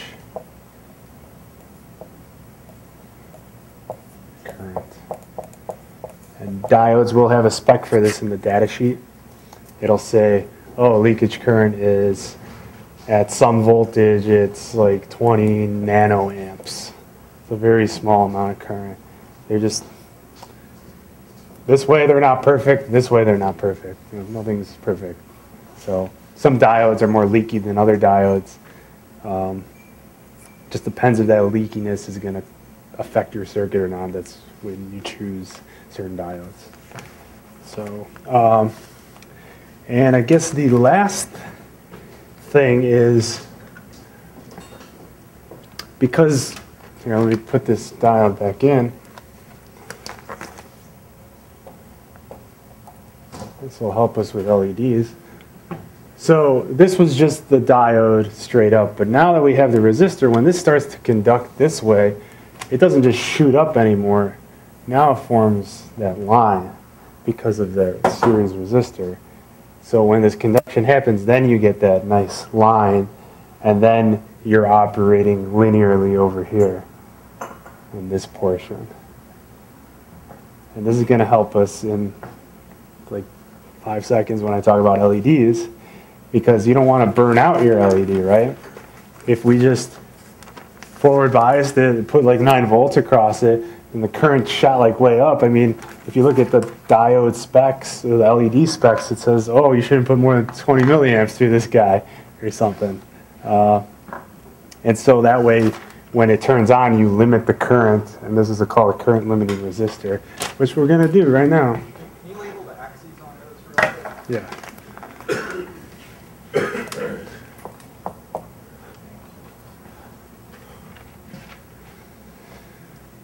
So, let's say here is like a word problem, I guess.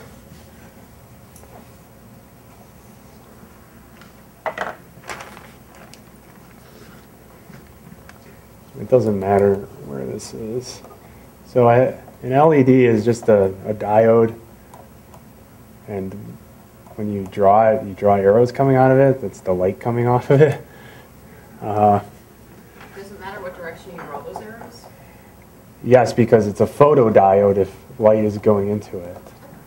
It's called a photodiode because a voltage would be created from the light. This is light is created from, it's given off by the electricity. So, say I have this. Let's say, okay, so the VF on an LED really depends on the size of it and the color. Usually the basic yellow, red, and green LEDs have a 2-volt voltage drop on it, forward voltage to turn it on, 2 volts, as opposed to 0.7 for just a just a diode that doesn't emit light. But you check the data sheet. There's a spec sheet for every component that you could look up online, and it'll tell you the exact voltage. But let's just assume for this diode that I put in this circuit, it's 2. Voltage drop is 2. So what should R1 be such that 100 milliamps flows through this LED?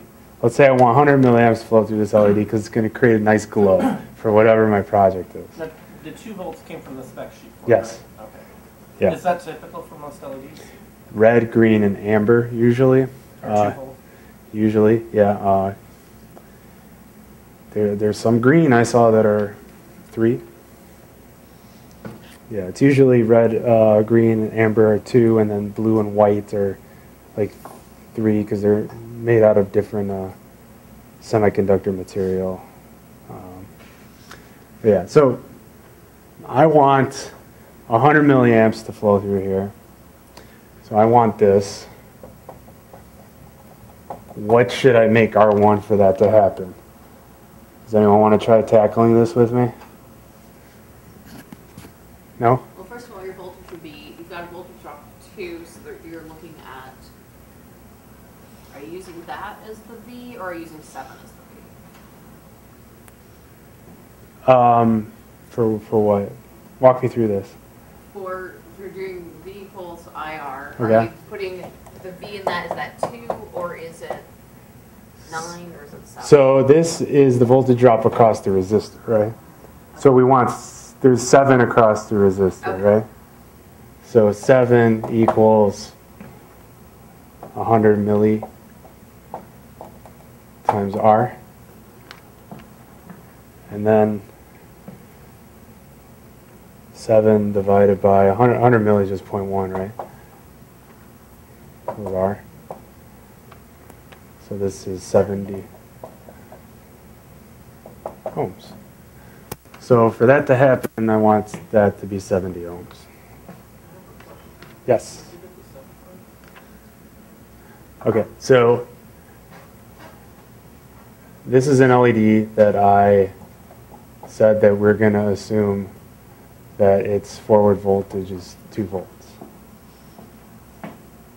Right? So if I do, this is just a constant 2 volts. When it turns on, it's 2 volts. Remember, it's not linear. It doesn't, right. So 9 minus 2 would be the remaining voltage, and the remaining voltage would be across the resistor. That's how she got it.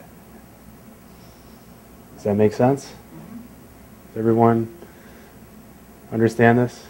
So like if you look at you grab your diode, you look at a spec sheet, it's like maximum current you should put through this shouldn't exceed like 20 milliamps. And then you're like, okay, be safe, I want 15 milliamps there. So then you do these equations, you calculate what R would get you 15 milliamps, and you throw it into your circuit, and then your circuit glows. Does that make sense? Yeah? Okay. That's all I have for whiteboard stuff. So I was going to go here to this. Projector on? Yeah. Don't pull that down. Should I take this off? Yes. Did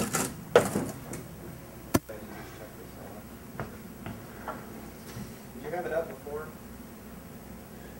Do you have anything? Oh, I never turned on the projector. Okay, that's good. Because otherwise I'm turning it off.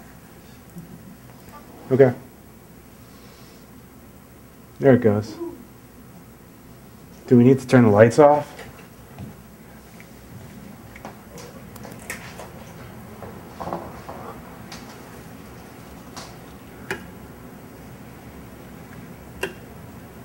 Is that too much, or it's good?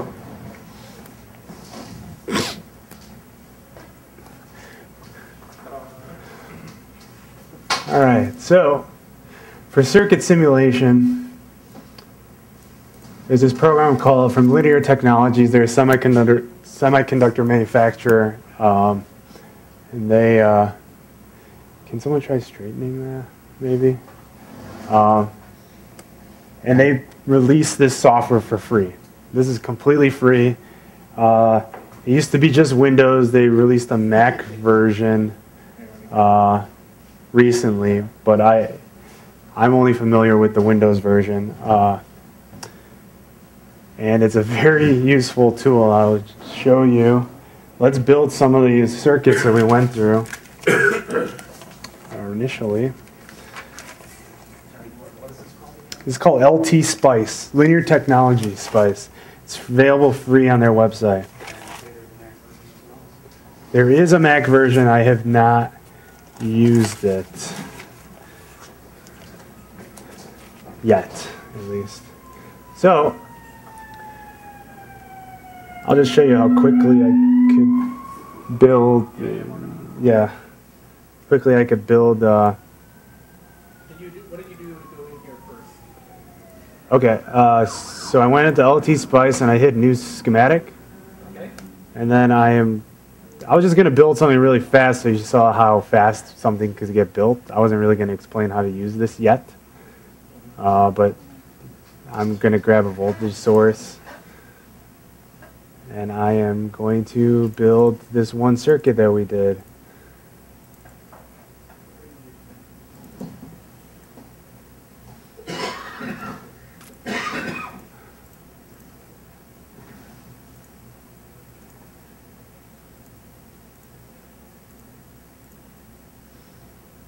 Whoops.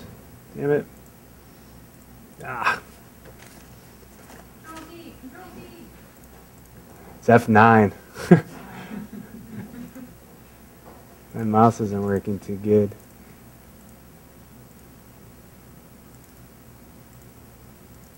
All right. We had 100 here. We had 15. We had 4. This is the one we reduced, if you guys remember. And then we got 2 amps.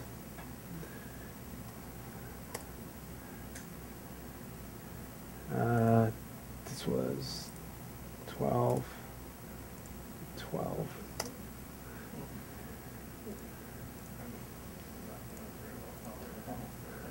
Oh, see, it yells at me because it needs a ground, because it does all its calculations to ground.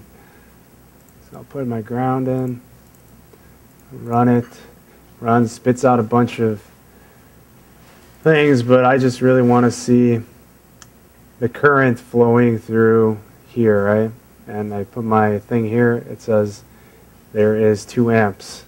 It says at the bottom here, if you can barely read it.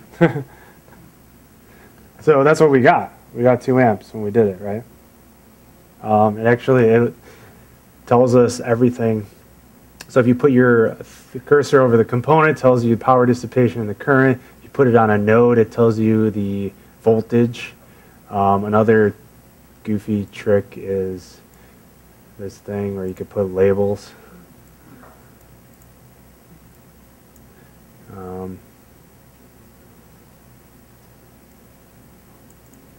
So if I did that and then I like changed these around,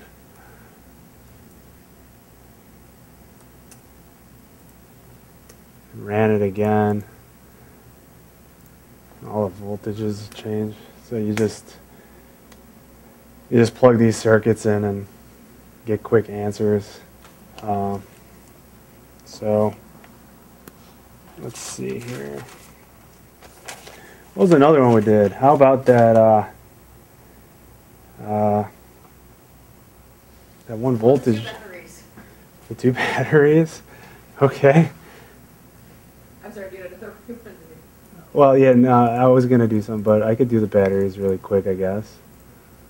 My question is, with the 2 batteries, is there a practical use for that, or is it just kind of a thing to show circuit analysis?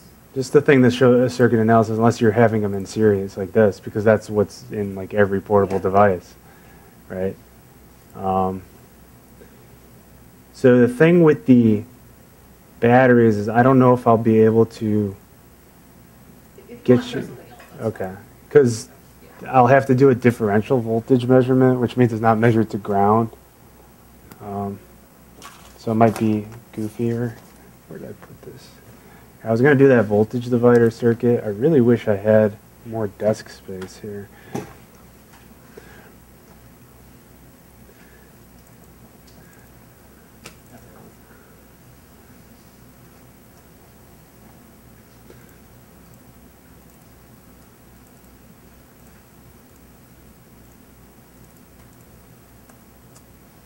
$200, we had $50K, we had $30K, we had $20K, and we are running this, and we had 100 volts here, which we get, and then we had 40 volts over here, which we also get. So I wasn't BSing you about that one.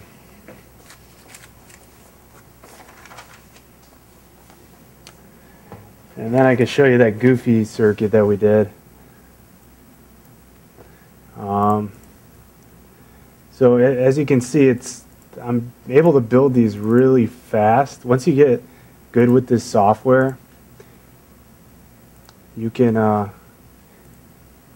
build circuits really easy. Like if you notice, I'm like drawing wires through the components and it automatically connects them. Another thing it does is I could put them like right on here, and that'll also connect them.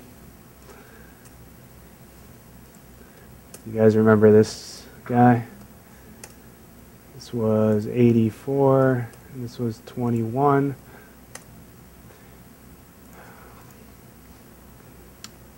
And we had the current through here was 5 amps. It's 5 amps, it says. According to the sheet, the current through the one on the right is 1 amp. Yep. This one, 4 amps. So, and then the voltage here is 84.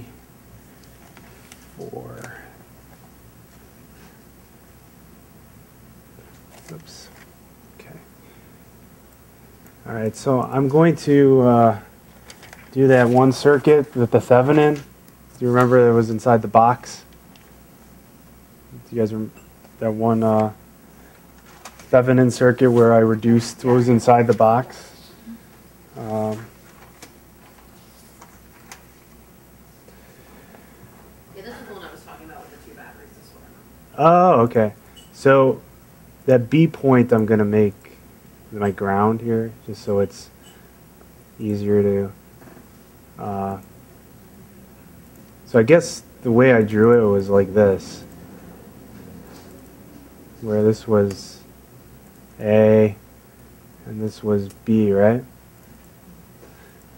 And I measured it, or it should have been 24 volts, right? But then to find the Thevenin voltage, you're supposed to take this load out and find its voltage, which I didn't show you explicitly how to do because we had to do circuit analysis. We're running out of time.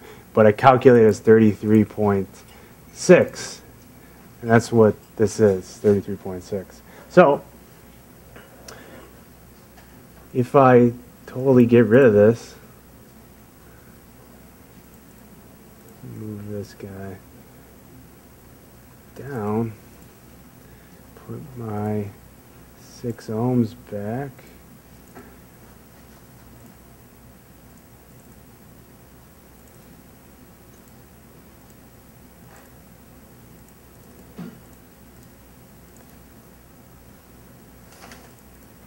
and then we calculated the Thevenin as 33.6 and 2.4, right?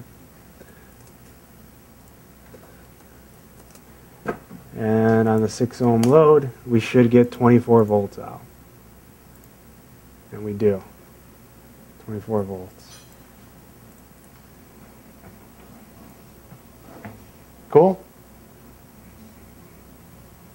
So, what else we got here? I'm missing a sheet.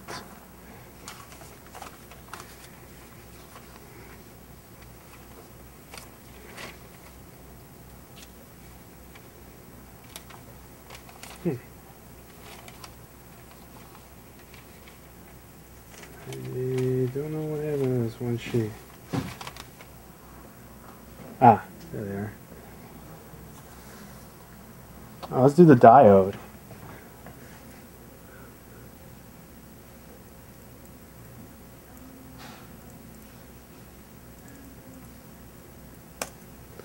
So we had, well, we had a diode.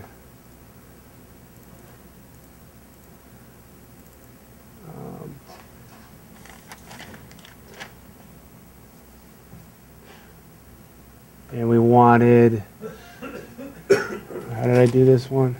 I had 100 ohms.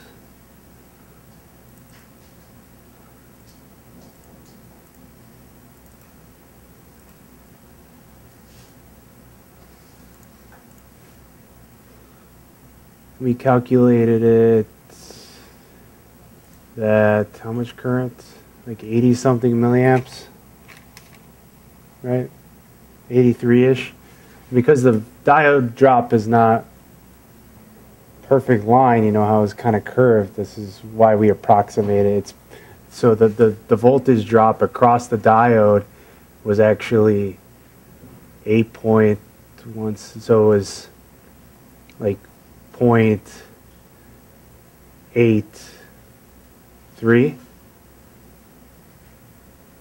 record ish. Yeah, I think so. Yeah.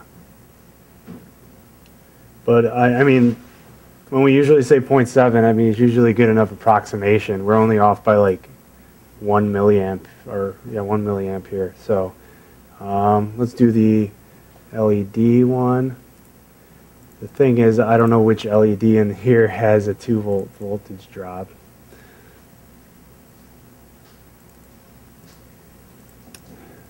I don't remember which one it was. It was this one. And what do we want it? 70 ohms.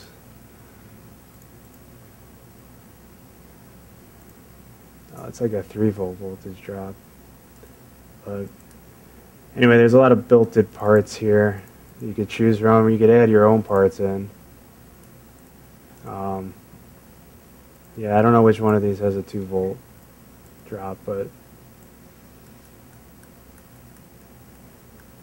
yeah, that's the LT Spice. I was probably going to do a class on this in a couple weeks or something, just doing LT Spice, because it's so useful. Now, this is just the basic DC solutions, but you could do so much in this. I usually design all my circuits in here until they look good in simulation, and then I order parts and build them, and so far they've been almost exact. So it saved me a lot of time, because instead of me ordering parts, I could just right-click and change my resistor and see how it works with new values and different values. Or maybe I need some sort of clamping diode here that will protect my input over here, so I could just toss it in. Oh, if it doesn't work out, okay, I delete it. Okay? Yeah. So I guess I was going to show you how to like actually build stuff, but first I think we should give away the prize. Who wants to answer the bonus question? I kind of wrote it here. I don't know if people can see it. I'll redraw it in LT Spice. What are you asking for V out or? I want a relationship for V out. Okay. In terms of The resistance. in terms of R and I guess my V in. Okay. Which here, I'll just redraw it on here so you guys can see it.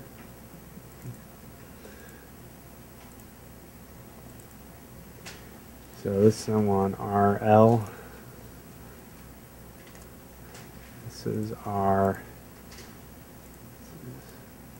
over 2. And this is R divided by 4. And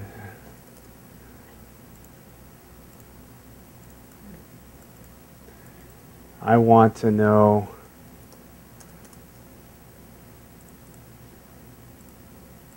V out.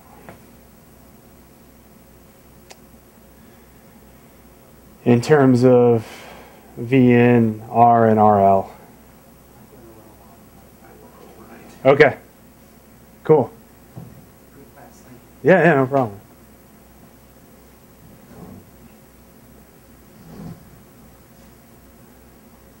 VN is all the same on Yeah. right?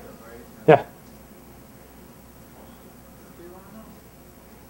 I want to know V out in terms of everything else. You want an equation. Yeah. V out equals blank using R. Yeah. So an R is different than RL. Yes. Okay. And VCC, all those might as well be connected. Yeah. Okay. That's the first part.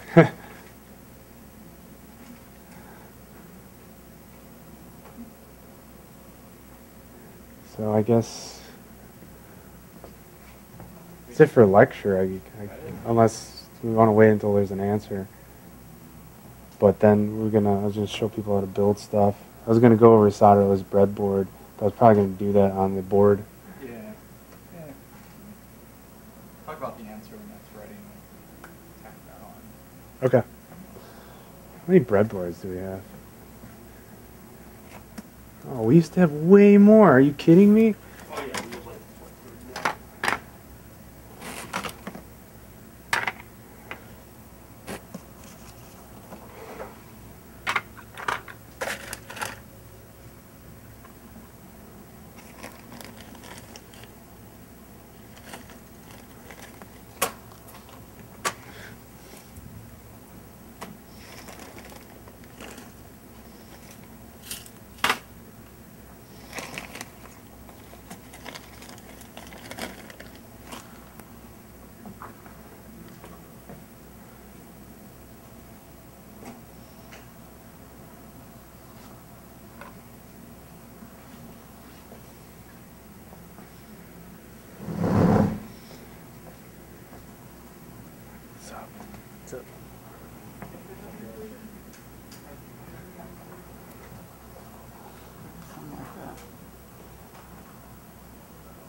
V out. So this would be V out and this would be that. What's this? RL? That's an L. Oh, sorry. The value is RL. Its designator is R4. So in certain, I didn't explain this, but when you build circuits, each component has a value and it has a designator, and its designator just links it to when you build in production, when you build something, you have a BOM, a bill of materials, and it says like, okay, R3, R4, R47, and R6 are 10 kiloohms. And so, and it's also like on your circuit board, you can label it like this is R7, this is R4, so you know where stuff goes. Just putting a value down when you're actually building a circuit makes it really hard because you get this circuit board that doesn't have anything on it. It's like, where do you put stuff? Yeah. So it's not right. No, it's not right. Yeah, I think I got it.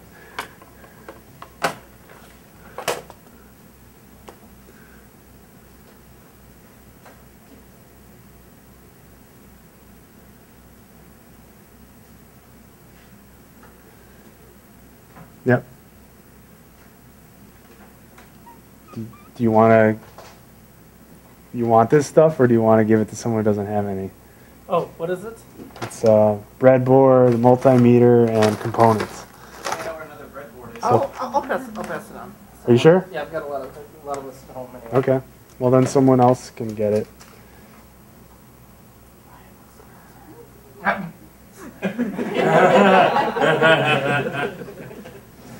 It wasn't that bad, right?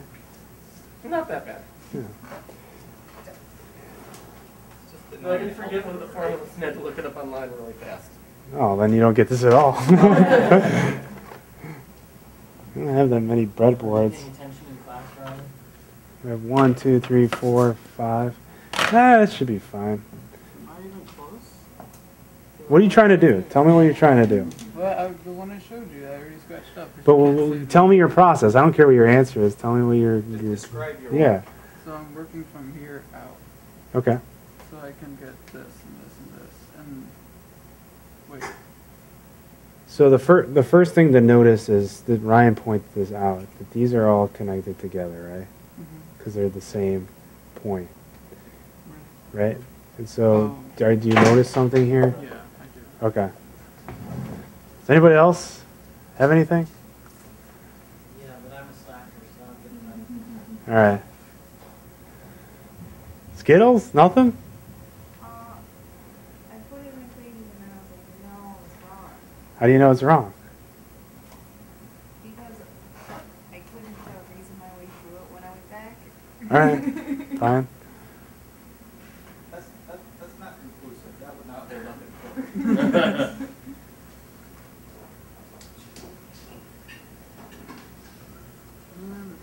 You should throw your answer at him. You don't think you get negative points here, right? No good? No clue? I'm trying to do it. I mean, Ryan mentioned this, but I mean,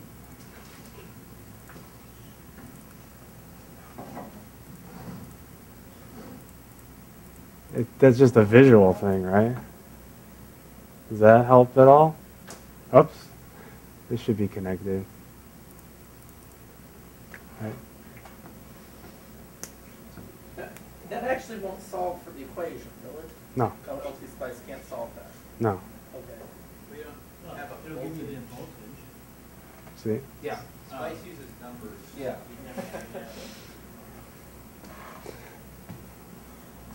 I'm going to drink my tea finally.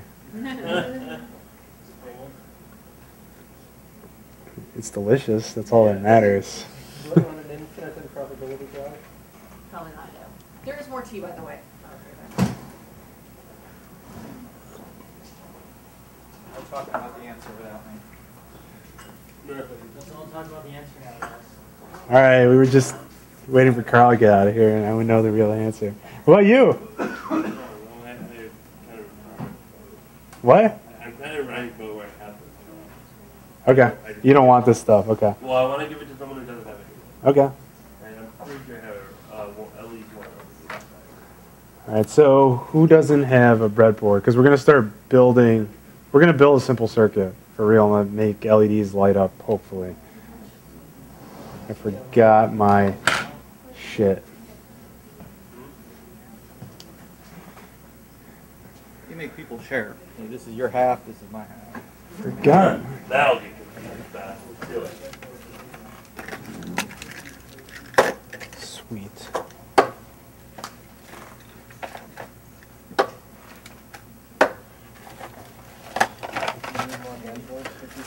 Yeah, what happened to them? What about the battery clips?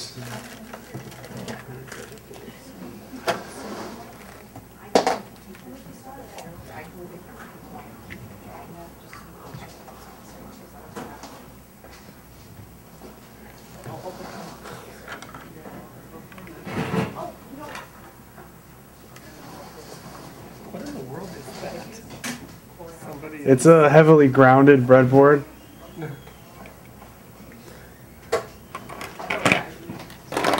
All right, so we're gonna build some circuits. Yeah, what is the answer? Are you guys serious? This is I can't believe this. Well, I did the ones in parallel. All right, what'd you get? I got R over 8 over R plus R over 2 plus R over 4. Did I? No, apparently not. No. Nope. And then, Well, go up and show your work on the board. That'd be great. Yeah. well, that's as far as I got. So we have 3